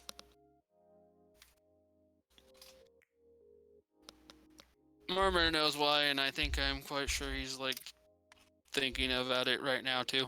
That's all for me. I heard Alright. Murmur, what? The effect that's on the paladin right now. Magic glowing a bubble around him, making him impossible to take damage. Thrown off a cliff, still doesn't take damage. Much attention, very Murmur.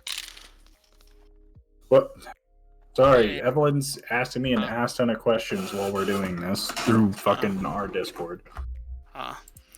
Basically, he has the pally bubble on, which is known as divine protection. Cool. Anyway, Zai's turned in. Yep. Okay, bringing it to this chick's turn. She'll get out of the fire, because it only deals damage if you end your turn within the fire.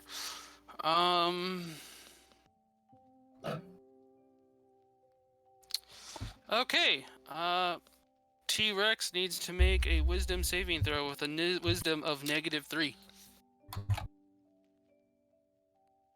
Okay.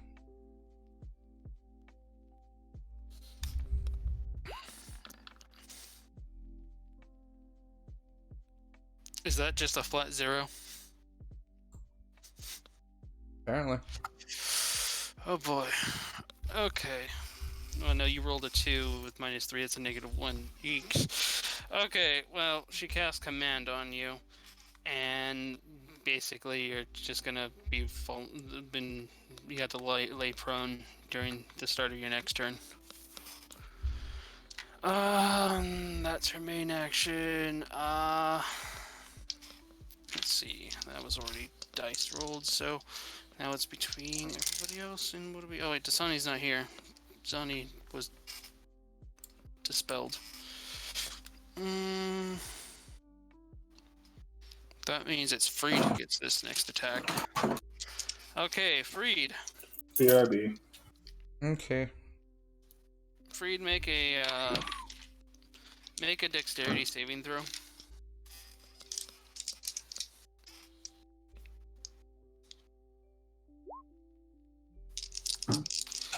Alright, you managed. Let's see, what's the DC on this? DC 30. So you pass.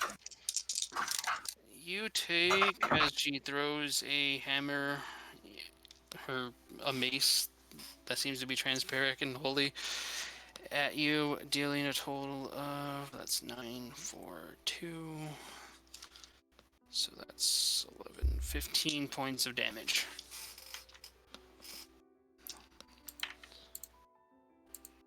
Oh crap. You didn't have any damage left over from before, right? No, I full healed. Okay. What's your total hit points again? Oh, there you go, thanks. So that ends her turn while she moves over forward just a little bit more. Bringing it to Freed's actual turn.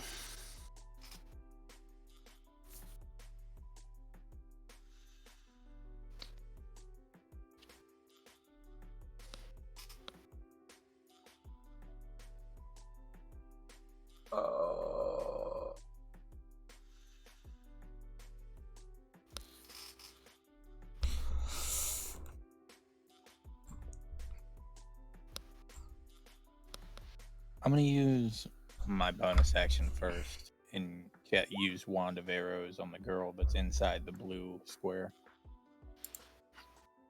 Okay, what type of arrows?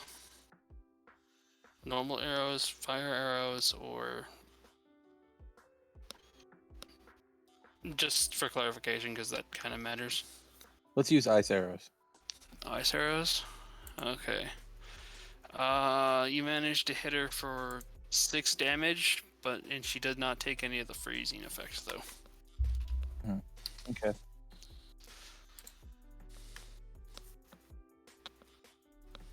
She is still behind a wall of fire, though.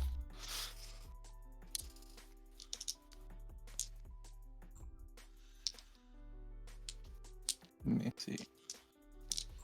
How long does wall of fire last? Oh, it goes away by the time it gets back to Liz's turn. Use my movement to move here. Is this out of reach of her?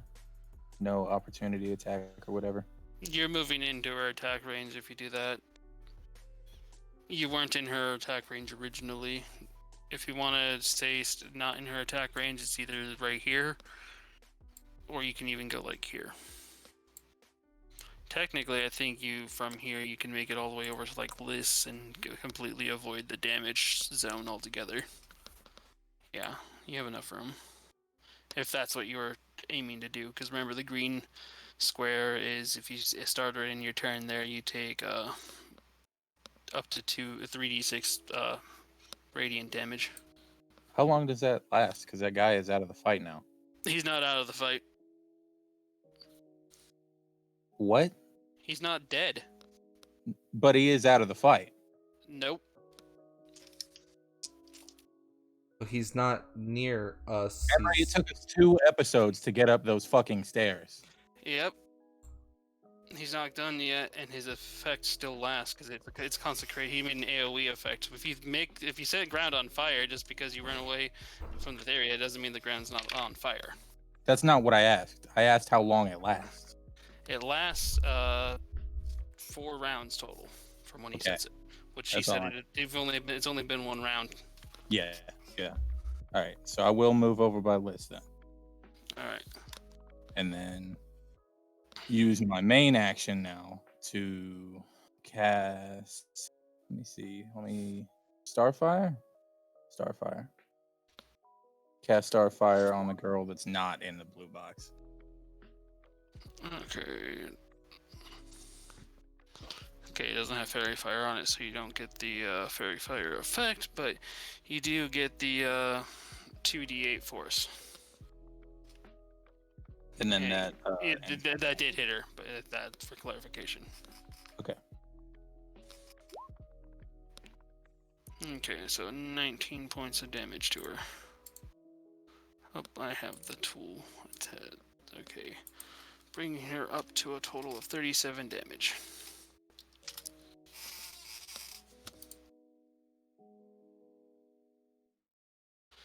And then List's turn if you're done. Yep, it's done. Alright. Did I? Nope, I don't have Dispel Magic. None of us have Dispel Magic.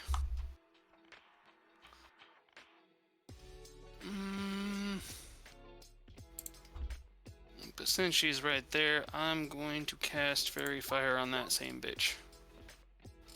So let's see if she manages to pass. Nope, that's a 1. So she is Fairy Fired, which means everybody has chance. She's glowing like a motherfucker, basically. And that's main action because that's a spell.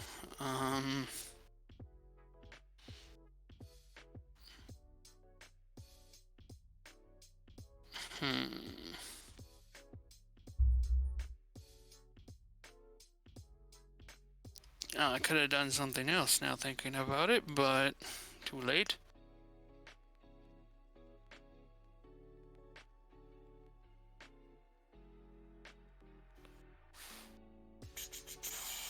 Okay, well, I'm gonna take one look at Tyrannosaurus Rex out this giant fucking hole, and I'm going to cast Barkskin on Tyrannosaurus Rex, consuming a level 1 spell slot, but T-Rex's natural armor is 13, now it's 16, and he can't be reduced underneath it, and you're immune to charm effects, so that little fall prone thing, not gonna happen. Thank God. Yes. So, yeah, enjoy extra AC. And that's Liz's 2 little actions. So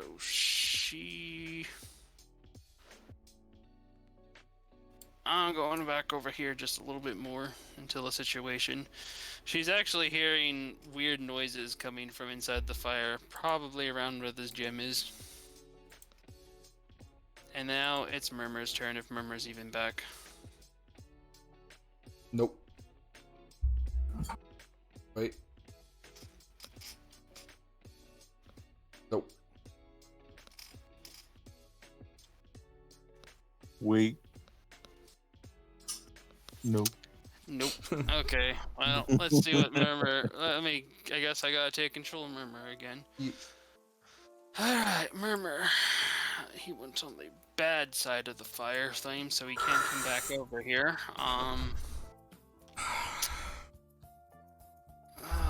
Okay. While Murmur's flying in the air, he sees something shiny on the table next to it. By the way. Murmur. Jeez, Murmur. How many options to kill do you got? We have Murmur steal the gem. I actually had a thought in mind about that too. Not specifically with Murmur.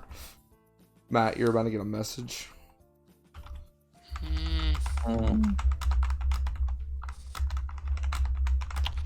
Well, Murmur going to just take a normal shot, I guess, at this chick, because a lot of these other abilities at the moment kind of suck in the anti-magic zone, so the best he can do is just a regular attack. So, bow, not grappling hook. 23 does not hit this chick in this range, where she's at. Damn it. And I guess another bow.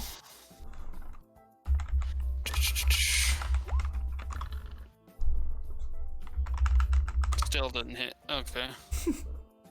Damn it. Remember, gonna go back over here in this corner then. Alright. Now it's this chick's turn, and, well, wait, her target for a chant. actually isn't around anymore, so it goes off on her. For 6 damage is healed.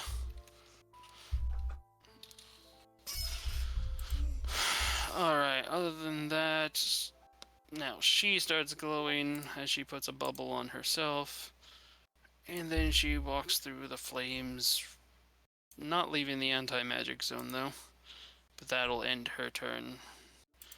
Now it's boss's turn. Alright. I gotta do something here for the one chick that's in the green. Oh, that's not much. Okay. The consecrated ground heals the white chick for 1 hit point. And the guy who's on the ground still has a bubble on him, but at the end of the round he loses his bubble. What we don't see down below is that this guy now uses Summon Steed at level 6. And I don't have a image for this, but we see him flying back up and he's on a griffin now. That's the end of this turn that you can do though. Back to Zai. Fun.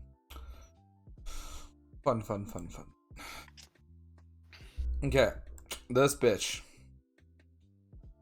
I'm going to grab her. And I'm going to yeet her. Okay, go for the bite. Bite damage is plus 10 to hit.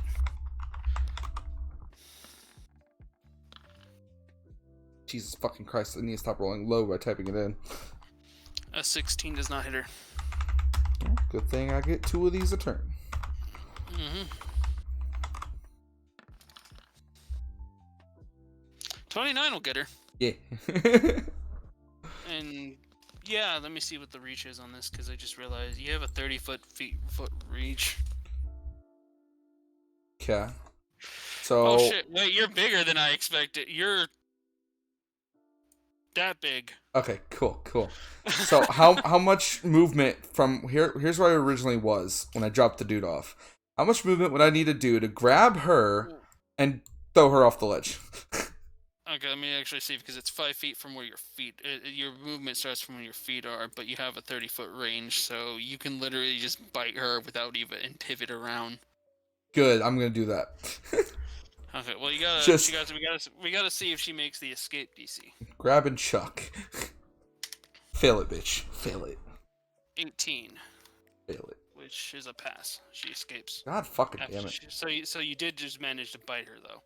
So the bite damage is let me double check. 4d12 plus 7.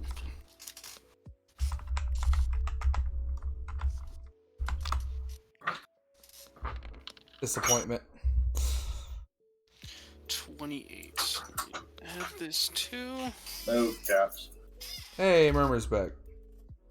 Yay, we didn't lose Murmur altogether. Hi. Hi. Alright, 36 plus. I tried to bite another person and throw them off the roof, but they got out of my mouth, but they still took damage. We tried to have Murmur shoot, but Murmur is just not getting them hit rolls in tonight for whatever reason. Well, then again, there's more protection literally inside this building, so that also might have something to do with stuff. Also, Knight came flying back up after he summoned a griffin. So, as you can imagine, things are going just peachy. And, technically you still have movement. You haven't taken your movement. If you want to, Zai. Nope. Perfectly fine where I am. I'm gonna try to grab her again next turn. Okay, so it makes it to her. Seeing as that threat that just happened, she's going to expend her last level 6 spell slot and cast Dispel on you. Yeah, that just goes straight. She dispels your polymorph. Oh, my potion ended. How boring. But that consumed her turn. She doesn't have any bonus actions she can do. She can move, however. Let me see. Which direction would she move towards? Yep, she's gonna be chasing after Freed. Alright, that ends her turn, bringing it to Freed's turn. Okay.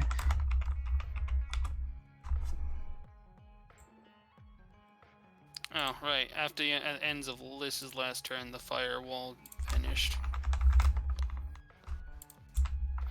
Also, Murmur, while you were flying above and everything, you noticed that there's a really shiny knife on the table. Oh, okay. And the fucking, ruby is glowing like a disco, is like a fucking strobe light. Murmur, you should try to take the knife. Murmur should just try to take everything. Murmur, you should try to stab the ruby with the knife. Murmur, murder. Is it my turn? Murmur slay. No, yeah, it's Freed's turn. He's taking his action to. He's taking his talk. He's taking his talk turn to talk to you and then give Murmur advice.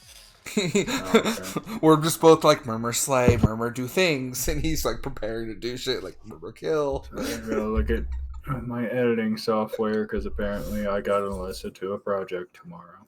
Oh boy.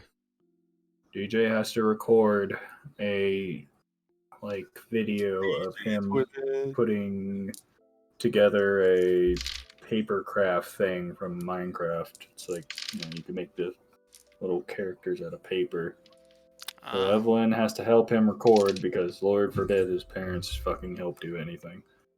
Fun. Has to help him record, and she doesn't know how to edit, and so she enlisted me, and I'm like, I could listen. If you want fancy stuff, you got the wrong guy. But if you want me to cut out blemishes and stuff, I can probably do that.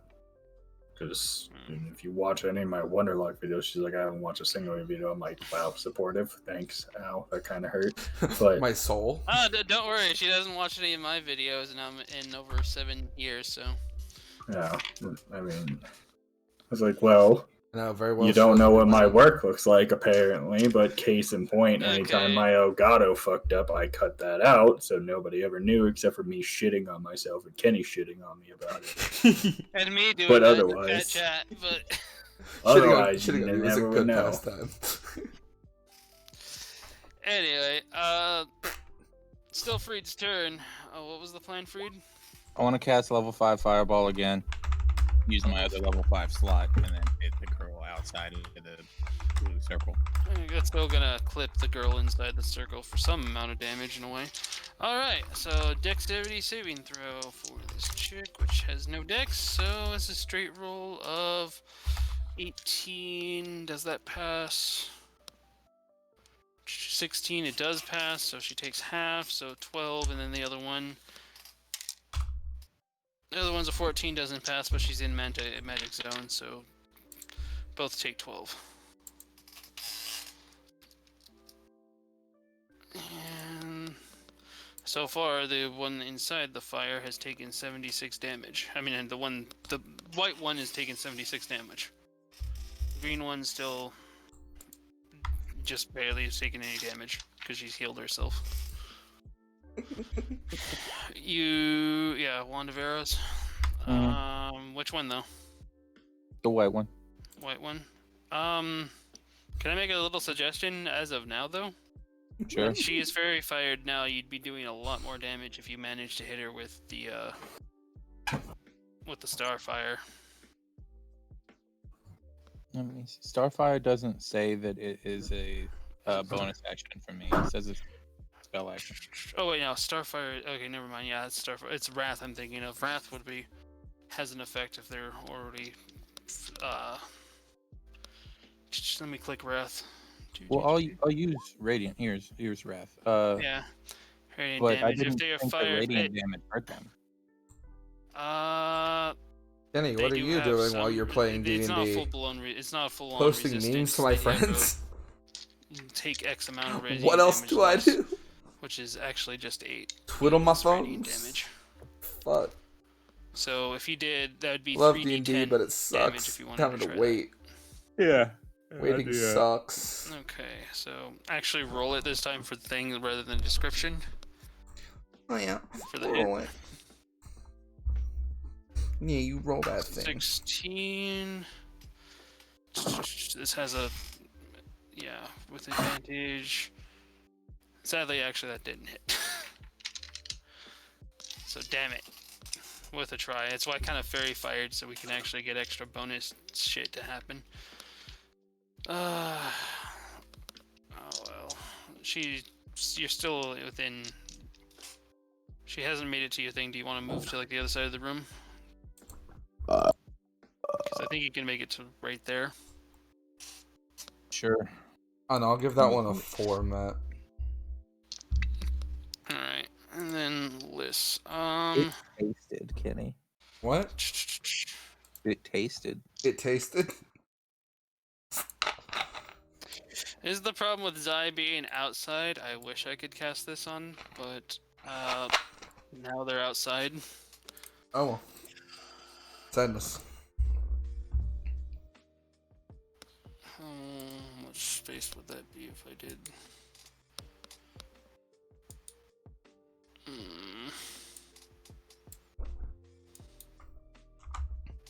Oh, this is cool. Okay, that'd be in range. But I'd be stuck in a anti-magic zone, so I'm gonna go up over here.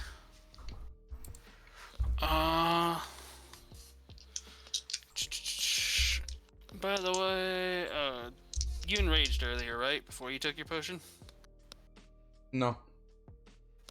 As you said, the rage got canceled out because you think. Your first rage got canceled out. Also, we forgot about the effect of your enrage for wild magic. But that last fight is already over.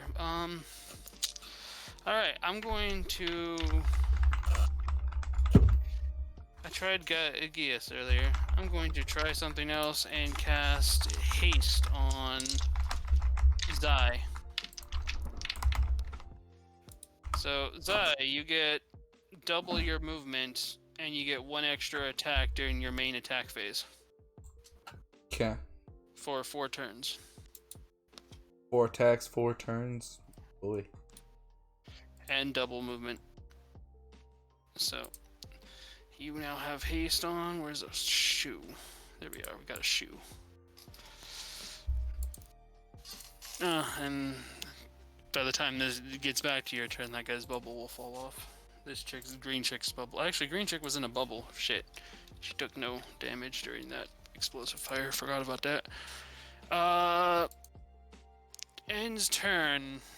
And Liz can practically hear a voice coming from the crystal. Murmur. Yeah. Murmur. Murmur. Murmur. Murmur. Take vengeance. Murmur. I'm gonna pick up the knife. You got a mithril dagger. And we're all dead. Alright. What do I have to do to examine the crystal on the thing? It would be... This one would be investigation.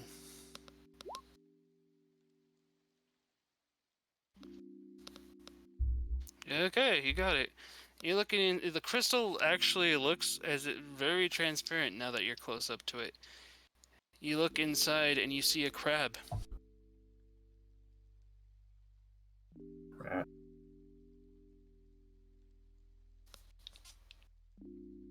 A red crab. Crab. Yay. Can we crab rave? Okay. What do I have to do to figure out what the knife's purpose is? Investigation as well. The knife looks like it's more like, if you look at it, there's a ruby in its hilt, and I think everybody else would pretty much is having flags flag through their head, but it looks like the knife could be used to break the crystal.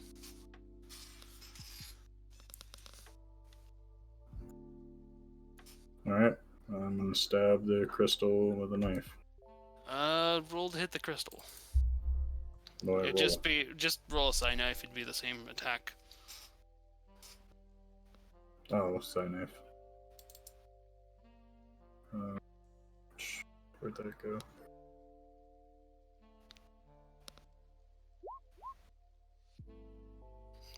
All right, roll damage. This crystal. You definitely got the knife into the crystal. The crystal hasn't fully broken yet.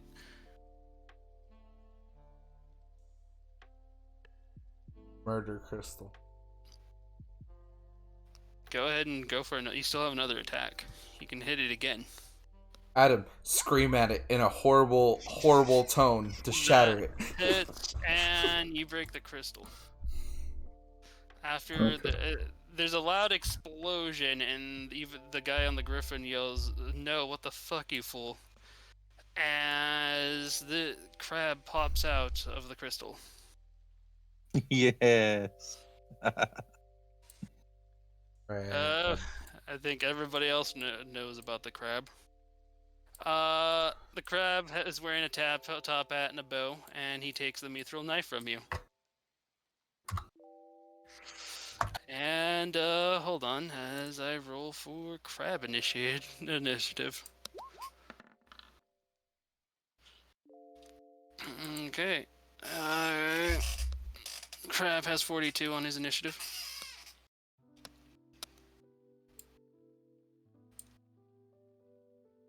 You boys ready for some crazy bullshit? Yeah. I guess. Because he just freed Crabius the Mighty.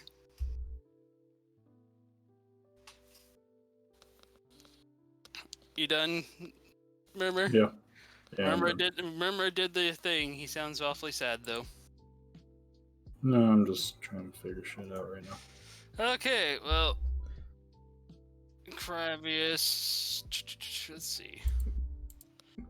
Let me find crab notes on Crabius again.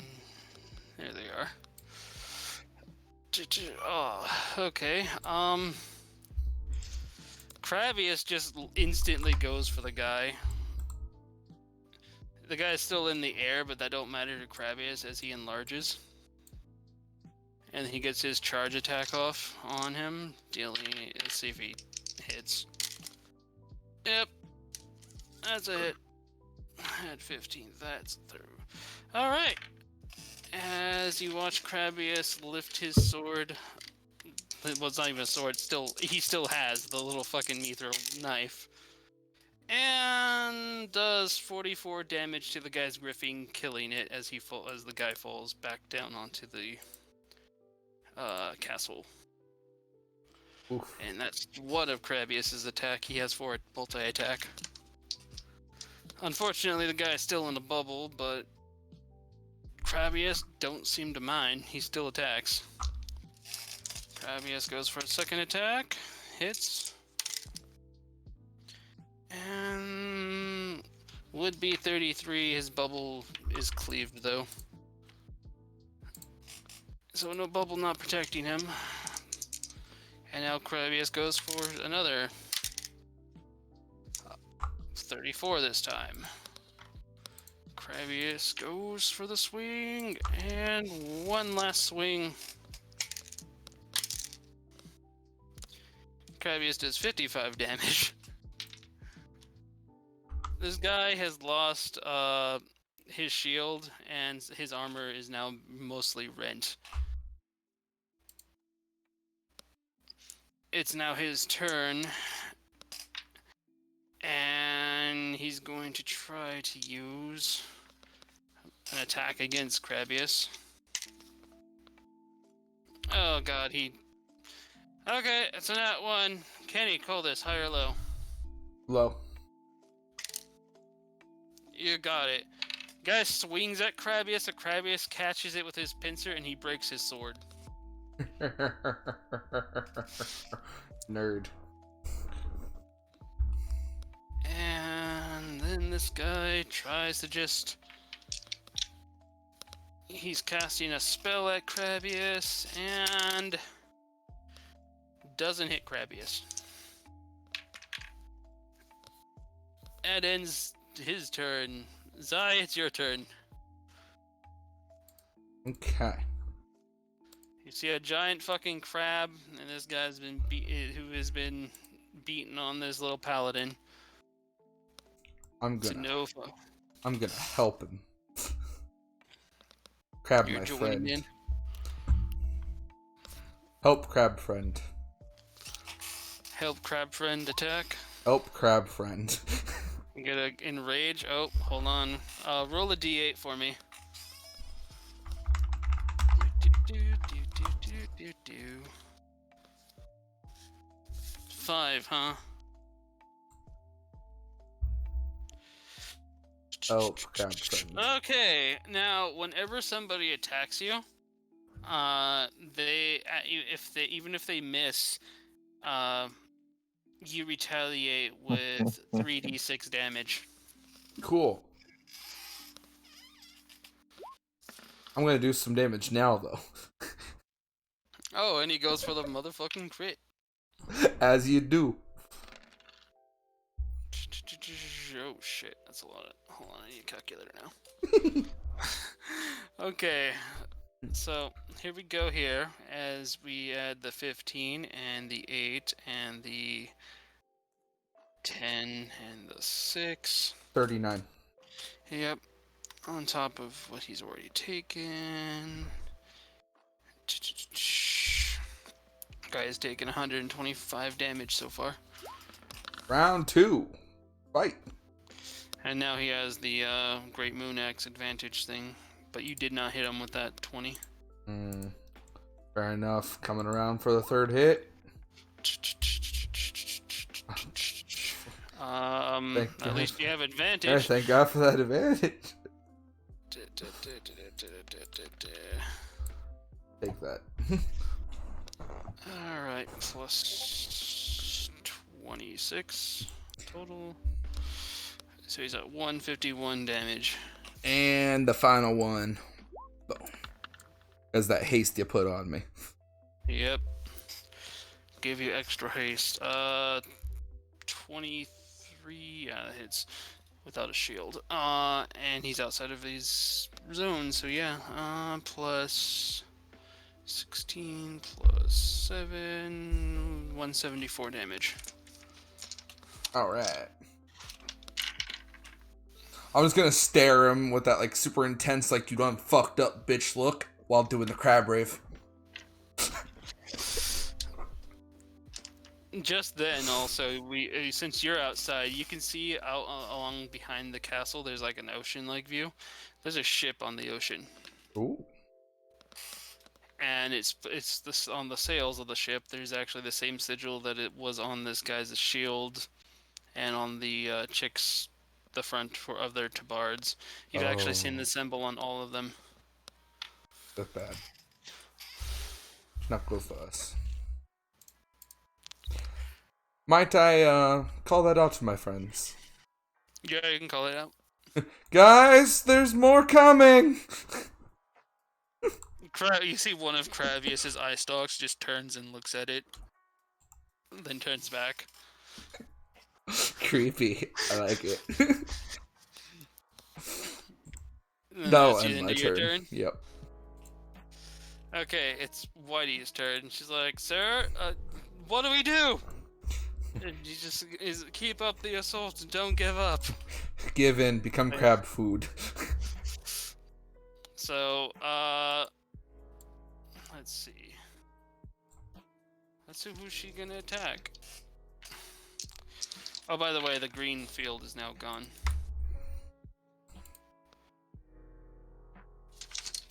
Alright, so... Also, for his legendary action, I guess he could have just moved the green field, but... No, that's not what he's gonna do. He's gonna summon a spiritual sword to his... Well, it's actually a mace on his hand.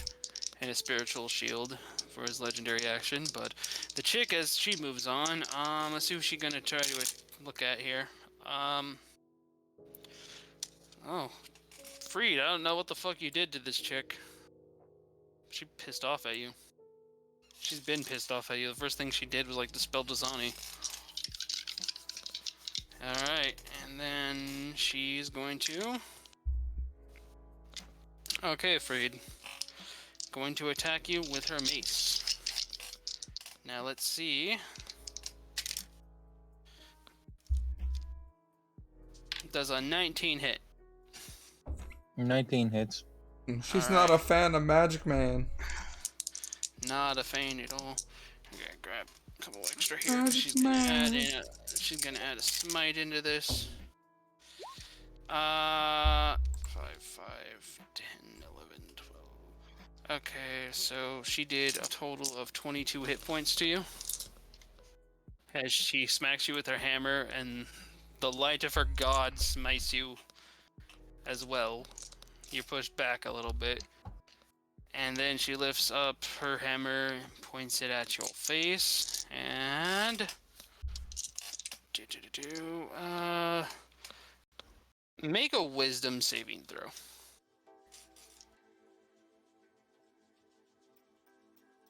Oh, shield block. Who matter me? Okay, Matt. No, he used shield block. Good. I can ignore a few things here. So that was 18 damage instead. Wisdom, you passed. Okay. You hear something in your head, and it starts to like get louder and louder, but you kind of just shake it off, and then just look at her with and she's like, "Wait, that didn't work." And that ends her turn. Bringing it to your turn, Freed.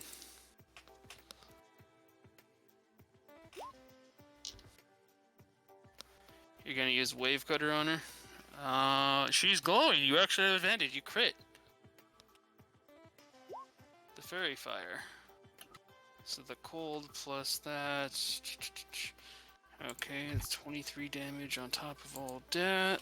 Makes her at 99 damage.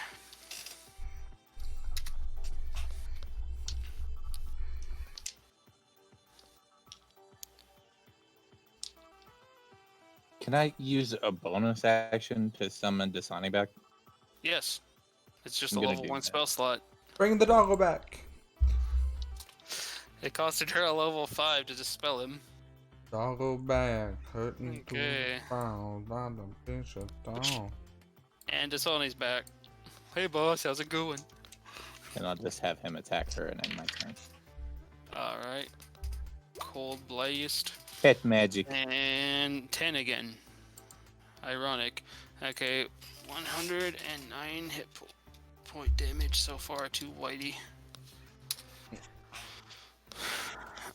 Alright. Also, when it ended her turn, actually, no, the aura doesn't go away. It stays for 8 hours, so that, and yeah, so that area of effect is still there. Gonna Okay. take a step back actually, and then end my turn. That would be a provoking an attack of opportunity. Would you still like to do that? No, I guess. That would consume her reaction. She only gets one reaction, remember. But So- I'm out of stuff to do anyway, and I don't want to have her use her reaction. Okay. So then it's Liz's turn. Hey,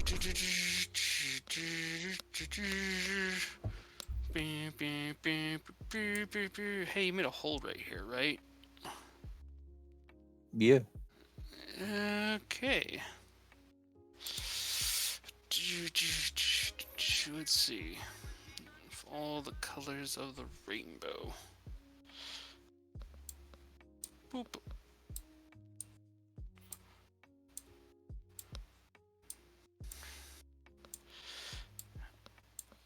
And I'm going to go like one lower, but I know I made this roll earlier, so what is my... It's going to take a minute for that to go through.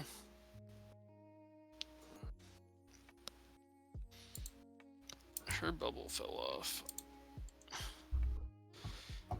Why does it the dice roller take so long on this one? Okay, 120 hit points this time, guys.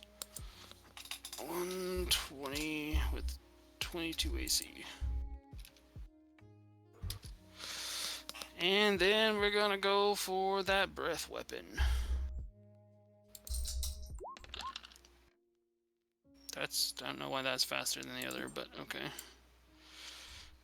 And that'd actually go through the wall because brittle building. Alright, so 29 damage. This one gets half because no matter what, if she passes or fails. Alright, they both fail.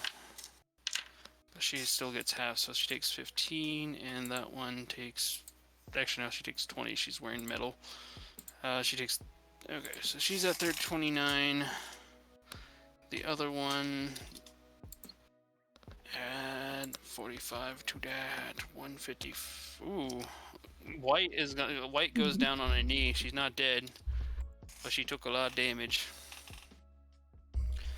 Now that's that. And let's see, how far are you? Ah! That's not the what? That's not my measuring tool. 30 feet. I can make a 30-foot throw.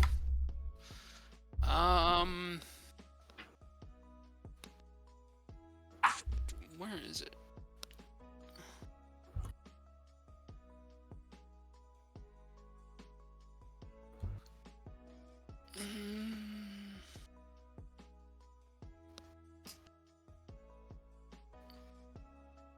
Okay.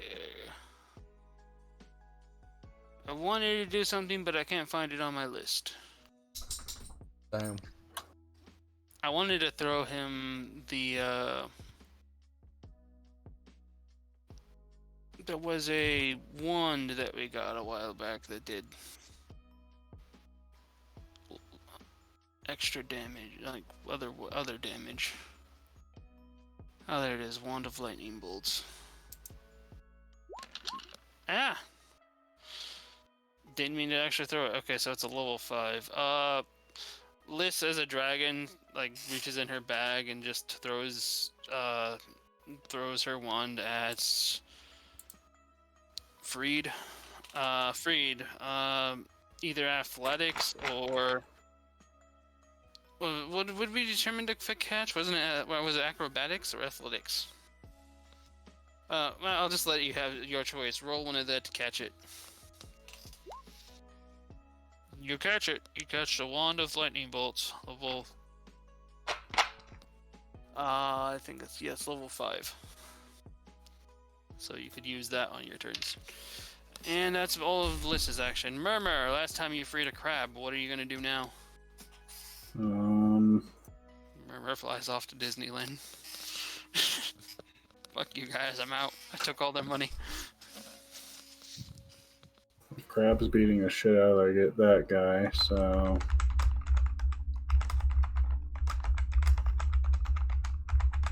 Dude.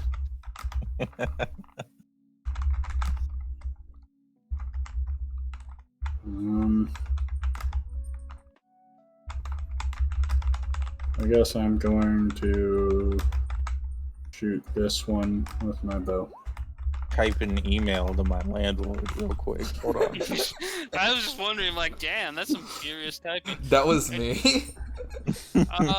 Just a recommendation, if I can see if this is possible from this range. Let's see, Murmur, you have... I don't want to pick you up, I want to actually measure. If you're gonna attack her... Yeah, you can make it there, but you wouldn't be able to throw off... Okay, I was gonna say go outside and, like, basically have her be thrown off the cliff, but that's too far away. We tried. So you're just gonna shoot her. You hit her. Are you gonna hit her with a special arrow? Yeah. She's in a anti-magic zone. Just that blue box is anti-magic. Anti-magic. It's not actually anti-magic. It's actually a magic protection aura, but. Oh. So No you're magic. gonna use lightning / fire. Hello, my name is One of those two. Kobold. Hey, I how's guess it going? so, even though it doesn't do anything, because she's an anti-magic, so... Welcome to the It's not, stream. it's not complete. It's just she takes half damage. Oh. Lightning would actually counteract it though, because she's wearing metal and just do regular damage. But so that was my plan to shoot lightning. All right. So you shoot lightning, 22 damage to her. All right. So let me. He's going zippity zap zap. Zap zap, motherfuckers. Zippity bow, zoom zoom bow. So 22 would make it at 51 total damage. There we go. Finally could do it.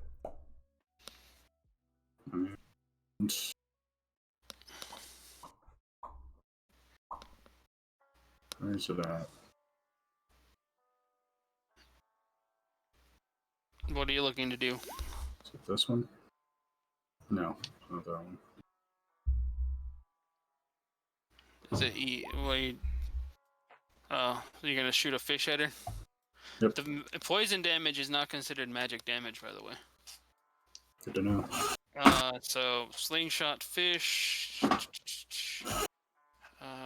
sad part is you do not hit her with a 14.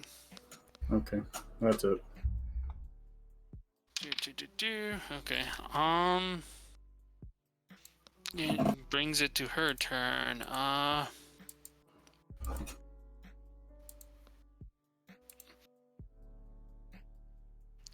Okay, she's going over here.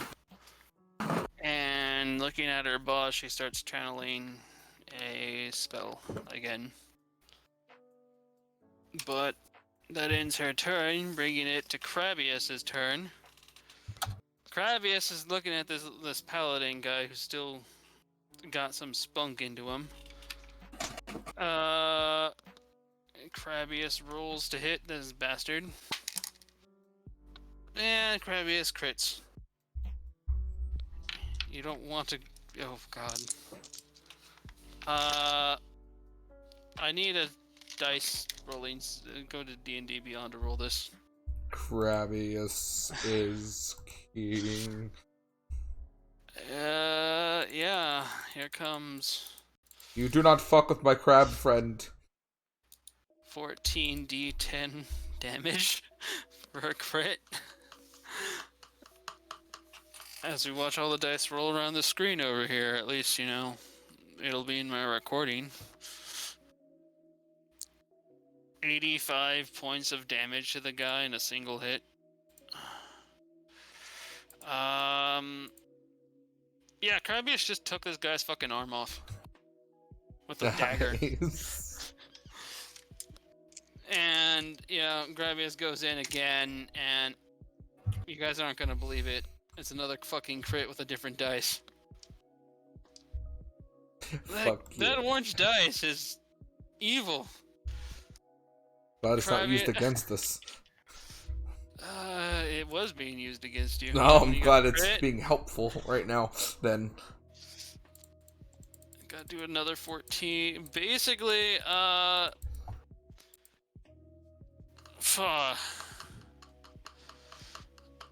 quite sure, I'm quite sure this kills, but I'm just gonna make double sure here with this roll. 82, yeah, he's dead. Basically, what you watch is, in a quick sequence, like right in front, is Krabius with his knife. For one, he didn't want to out-smug him with his giant form. That was just his to prove a point with his griffin.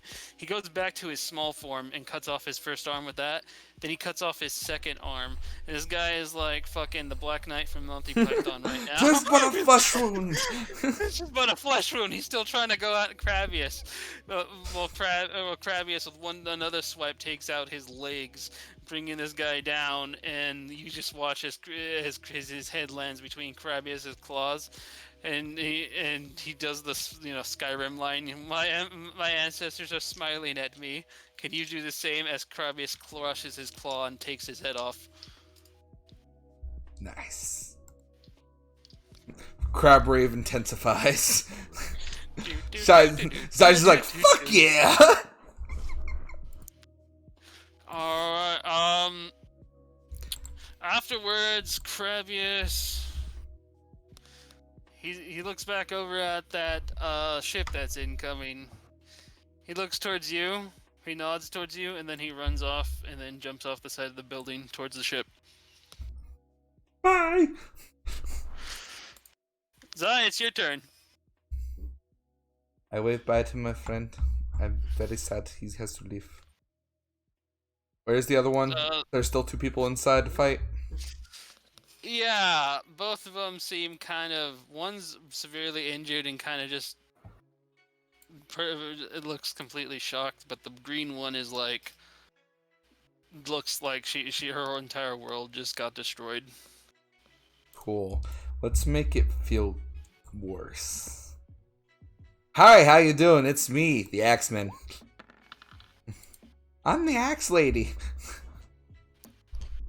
And, well, you didn't crit on her, but you didn't hit her either. Yeah, that's a sad face. But what she doesn't understand is still here. multiples. I'm Okay. gonna need roll severity on this one. Can I fucking... Why do I keep getting the crit as the one that doesn't get used? Heaven or hell, let's roll, but you got hell on this one. High or low? Give me... Okay, give me low again. It's Oh, high, thank God. 16. So... Let me see, one of 4 effects that can go off.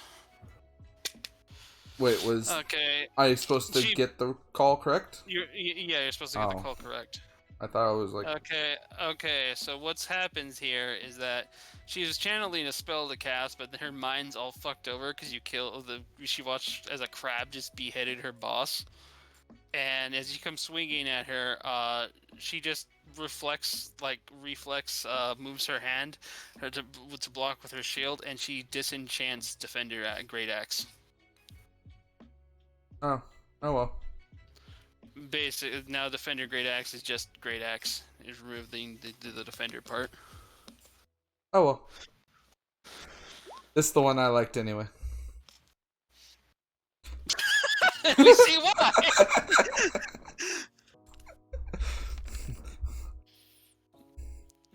So, as the Defender Great Axe just gets disenchanted into dust, basically, I'll just go with that, because I'm quite sure you're probably not going to care about just a regular axe.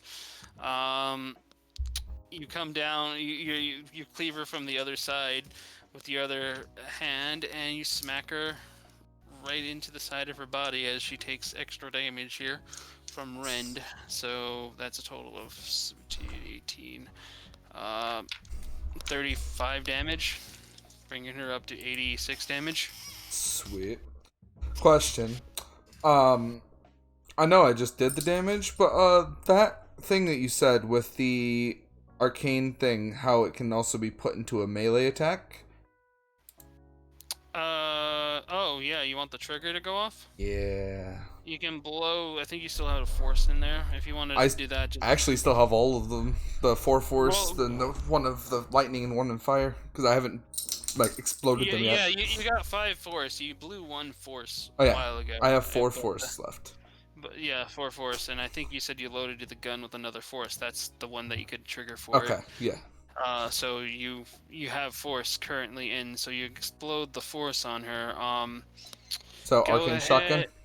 Yeah, just go the arcane shotgun. It has a built-in make melee variation.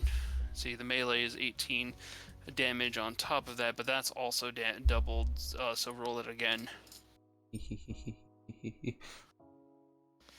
Arcane shotgun. Arcane. You said it was doubled.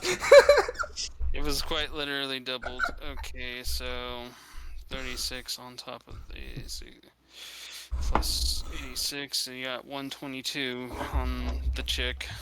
Alright. And my 4th attack. Yep. Gonna attack with the Defender Great Axe, even though it's not magically powered up. Yep. I missed. So, yeah, you missed on that last one. So, that's fine. There's more where that came from. Alright, and Oh. your turn? Hey, hold on. I forgot all about this.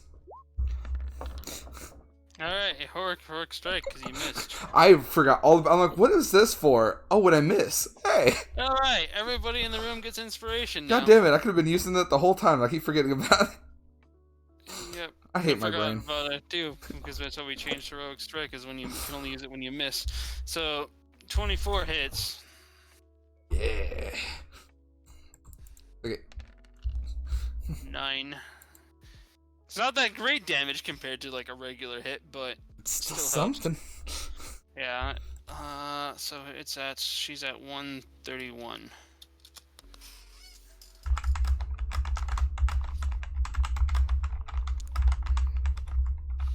All right. Oh wait, shit. It was White's turn. I hit the button again. Back to White. All right. So now it's Whitey's turn, but she's like, she's Oi! practically, No. she's practically given up. She's just like on her knees. She just doesn't even bother to to pick back up her mace. She just is done. Freed, it's your turn.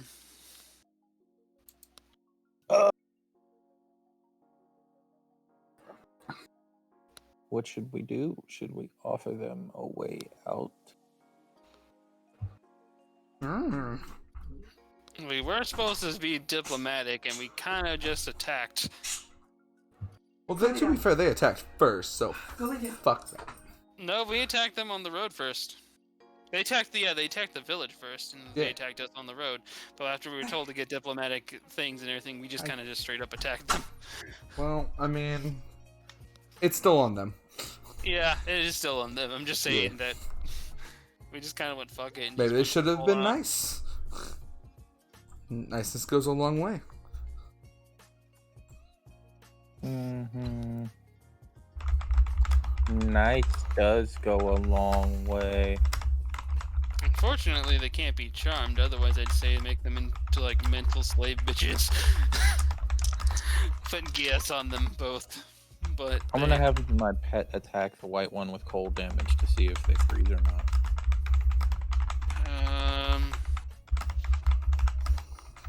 Basically, well, how do you want to flavor the death? Because she was already practically dead anyway. I just want Dasani to eat her. So you're just gonna have Dasani turn into a giant red wolf and just like raw can devour. He just opens his mouth so fathomably wide. Oh, is he still the pug? Yes. So his head just extends over and drops down all cartoon style. Like he Like- looks like an alien trying to fucking assimilate. Like the fucking teddy bear from Kill la Kill. Okay, killed. And then he just craps out her bones.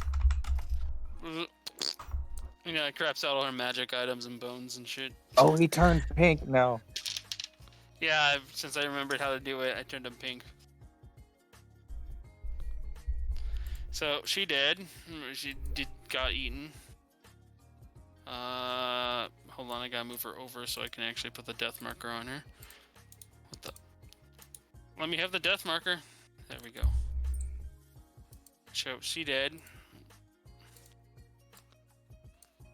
Literally a pile of like fucking metal and bones now.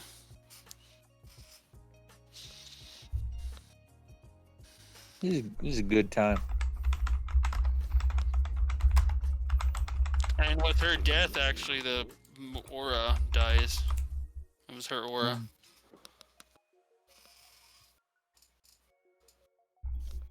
So I'm gonna use my main here to cast level 4 lightning on the other green girl. Level 4 light. Well, you have the wand I gave you first. That's a level 5. If you want to do that. Yes, I'd rather do that. It has one more. It actually has several charges left in it. I only used one. It has 6 charges left. So after that, it's 5. So you could go down right there and just shoot.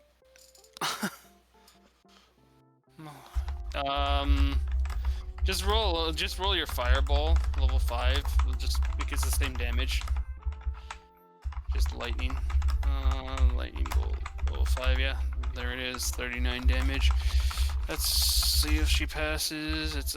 Has one more DC save than what you have there. So, but she got a 7, and that 45 damage literally cooks her. She only had 30 left. No, 29 left. Kill. Freed for the kill. Murder. Freed wins. Freed wins his ones. Freed gets a kill.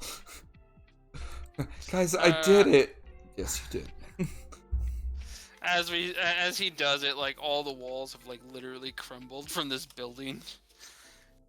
And as we do, after we're like just looking at the destruction and the fire and everything out of that boat that's coming in, and everything, all of a sudden like we just see a giant crab claw lift from underneath it and just like cut it in half.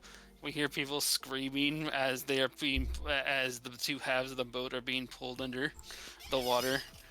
And Yeah, Crabbius. We start chanting, Crabbius, Crabbius. we're chanting it. Zai just starts doing the crab rave again. it's like that show from the American Dad, that Holios whatever, only it's Crabbius the Mighty. Crabbius.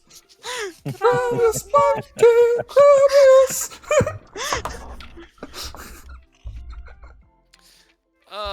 Things to note here that what we find, for one, the main paladin guys, we see his arm still holding onto a sword. Anybody want to roll an inspection or arcana on that sword?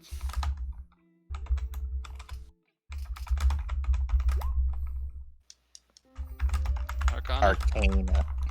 Well, that gets it. It's a sunblade. That's why it burnt so fucking much when he smacked Zai with it right off the fucking bat.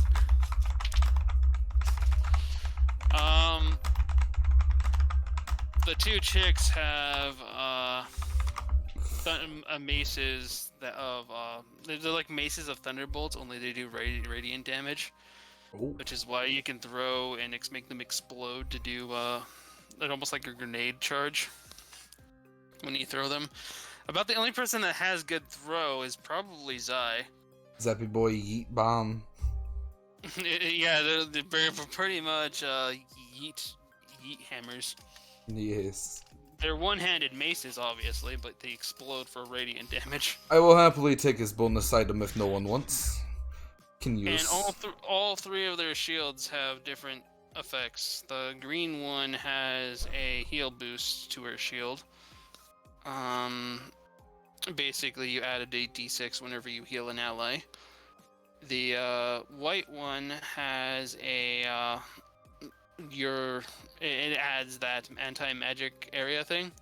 You can cast that once per day. And the other guy has a shield that casts aura protection once a day. I want the shield. Which one? I want the shield that casts aura protection. Aura protection? I don't want any shields, so y'all can figure out what you want.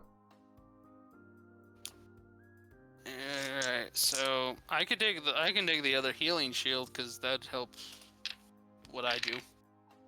Adding additional 1d6 to the heals would be sweet. And I don't have a shield. So who's getting the Sunblade? Are we gonna give that to Murmur? Because it's technically a light finesse weapon. Yes. Yep. Give Murmur the lightsaber. Is Murmur even still here? Darth I Murmur? haven't heard from him in a while. Murmur. What? Darth Murmur. Hello, Darth Murmur. Darth Murmur? I gotta change that exact picture he has. Only that other sword now needs to be like a glowing beam. Yes. Murmur. Okay. Come to the Murmur side. We got stabbies. So as we collect the loot from these guys and everything, we're hearing commotion from down below. We can just literally peer off over the ledge to see a bunch of orcs riding wolves, and the guys that we left alive when we first came in there, they're not alive anymore. It looks like the orc army has just now come in and just now shown up after we did everything, and have finished off the ones that we did not kill. Even those guys that were sleeping downstairs, they're dead. Yeah. And we've completed this little section. Next week, this will be where we end tonight. But next week, it's going to start off with a bunch of RP shit to get out right off the bat. And good job. You guys managed to solve the mystery of the magic diamond right off the fucking bat. The person I actually expected to solve the thing was actually more impressive. So I'm like, watch it be Adam who gets this, who has no idea who the fuck Krabius even is. I just want to say this. Matt stopped me from causing a potentially really bad thing from happening. I was gonna, as a T-Rex, quickly smash my face in the table and eat the fucking gem. Because I was like, that gem looks important. You would have eaten Krabius! Yeah. He was like, That Kenny, would've been don't awkward. eat the fucking gem. And I'm like, okay. Okay, and actually on a timeline-wise and everything, that's what caused Krabius to go back over to the Elwyn Forest to begin with, and everything, because there's a bunch of shit that went bad, and a little spoiler, but Murmur's wish caused a bunch of bad things to happen as well. God damn it, Murmur. No surprise. Murmur.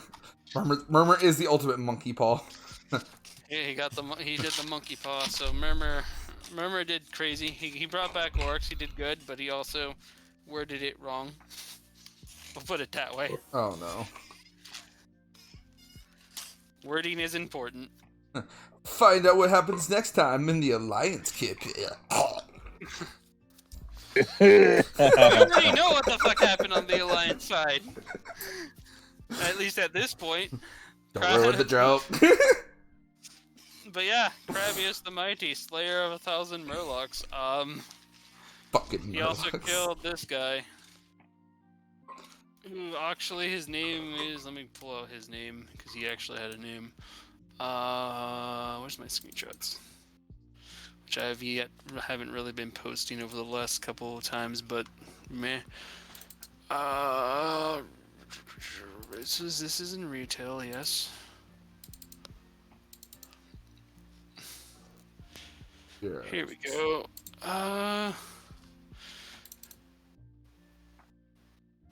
Nope, that's not him. This is what he's supposed to look like, but I changed like the arts styles and everything because these guys are called Tyrion, and the guys that we just saw fight. I mean, the Paladin.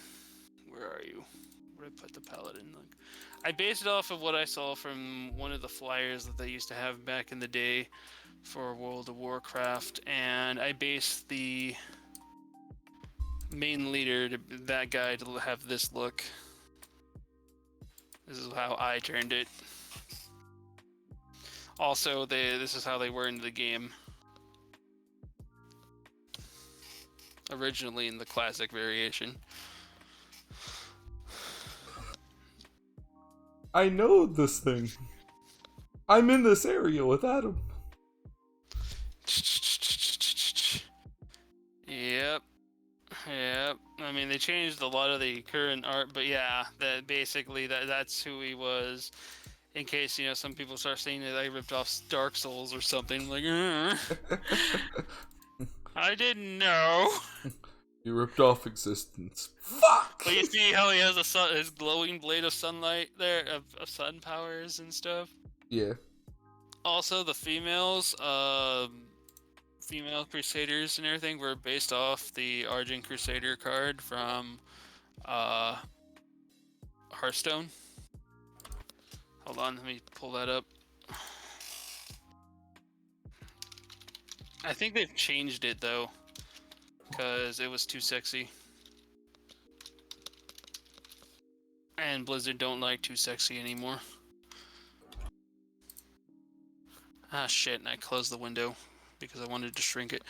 I'm proud. Be proud. Be proud of my failures. Can I just copy from here? Oh my god. Hold on, I have a fucking thing to show people. Scarlet Crusader. I like how it looks like she's wearing a t-shirt in the art you did. Well, the thing is that the armor that she's wearing in the game is technically like a bikini bottom. And they removed that from, like, the card because I guess it was just too sexy. Because Blizzard be like that. But the, let me see if I can find them, because there's actually, like, a Crusader look. Warcraft Crusader.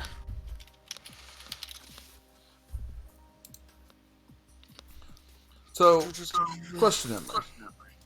What's up? How many more sessions do we have before we've beat the For the Horde campaign?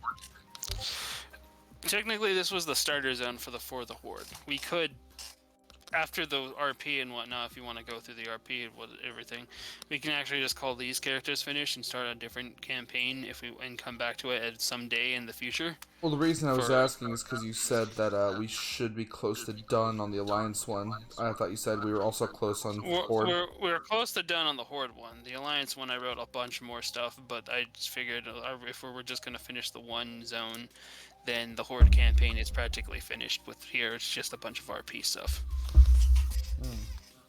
If we want to continue. This guy was supposed to be the end boss. In Classic, he was the end boss. There was one other chapter that I was going to just add into like the next zone, because it kind of ties into the next zone anyway. It's kind of like because WoW they do this in the zones where they'll have like a bunch of like quest hubs where we do all the quest hubs, and then they'll have one quest hub that ties into the next zone where you go and do the next zone stuff. That's where the last chapter was, which kind of doesn't fully click together. So this was technically what the Horde had to go through when they started.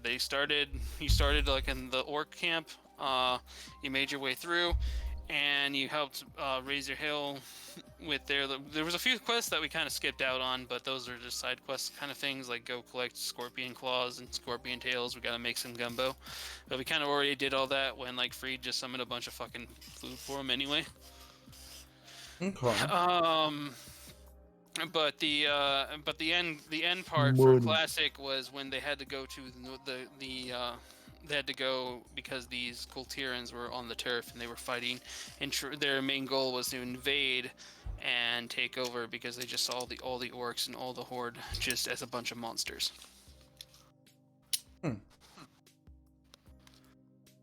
Mostly because there was another Horde previous to that Horde. Technically, that's like the third Horde that you play in the game.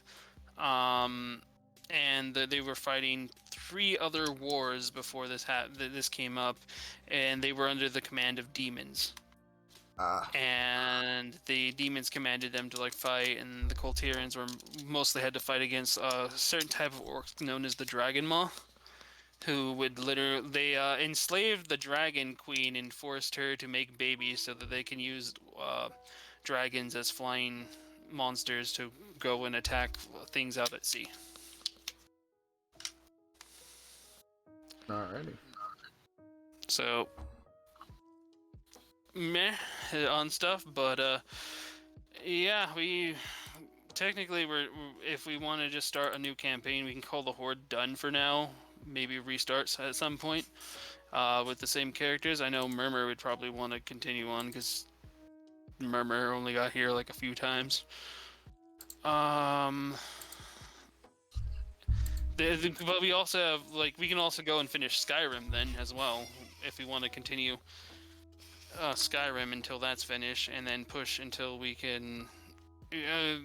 Basically, we can either start Fallout or Pokemon and just call Horde done. It's up to you guys. I'm the only one talking at the moment. Yeah. How are you guys feeling? Don't care. That's up to everyone else. Okay. Mr. Never Make Any Decisions Kenny over here. I'm indecisive. I don't think you are. I think I am. I think you've decided you just don't want to share with the group.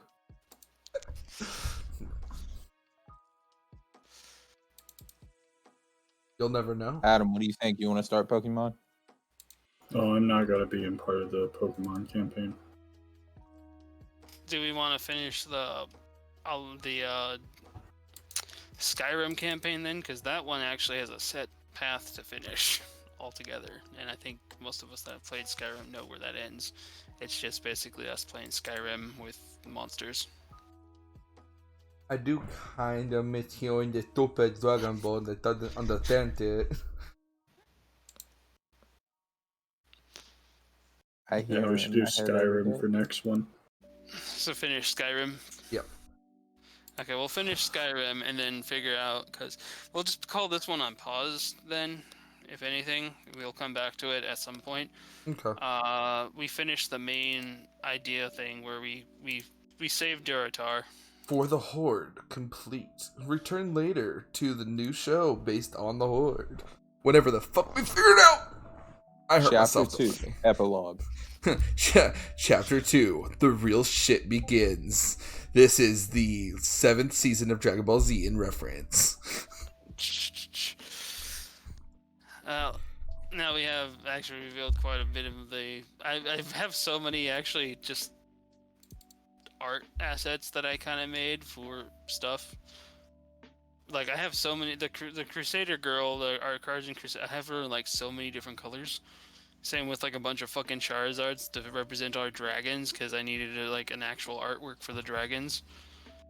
By the way, these are what the cleric like girls were looking like in game. Obviously, I changed them completely because I just completely. I think I remember talking to Kenny or Adam, one of them. I was like, I'm just gonna. I drew Bandit waifu. Yeah. I figured I just use Bandit waifu because I drew her in like 5 minutes. I'm like, okay, we'll use 5-minute drawing. We'll use that because I didn't feel like redrawing everything all together. The one Marine that you can count it on the front, not Marine, but the one that you guys started calling the Dark Souls one on the staircase. Bro. Yes. When you first saw it, that was supposed to be one of the female clerics that we fought at the very top, but I fucked up and I didn't put the right icon in. And I realized that later. I was like, oh. This was supposed to be somebody else. Oh well. Oops. It was Sun. It just turned out to be Sunbro. And then for like a lot of the basic bandits and like orcs and shit, I just used a bunch of Among Us characters. As we've already know, just like Among Us, because I got it's so easy to just change the colors on the Among Us characters to be like, oh, I can make them whatever. Well, I mean, have you even seen KingPwned? while they're talking, I think we're gonna call it here, guys. Have a great one, and I will see you all later. Bye, internet. That's a clan fair. It's been 1 week since D&D.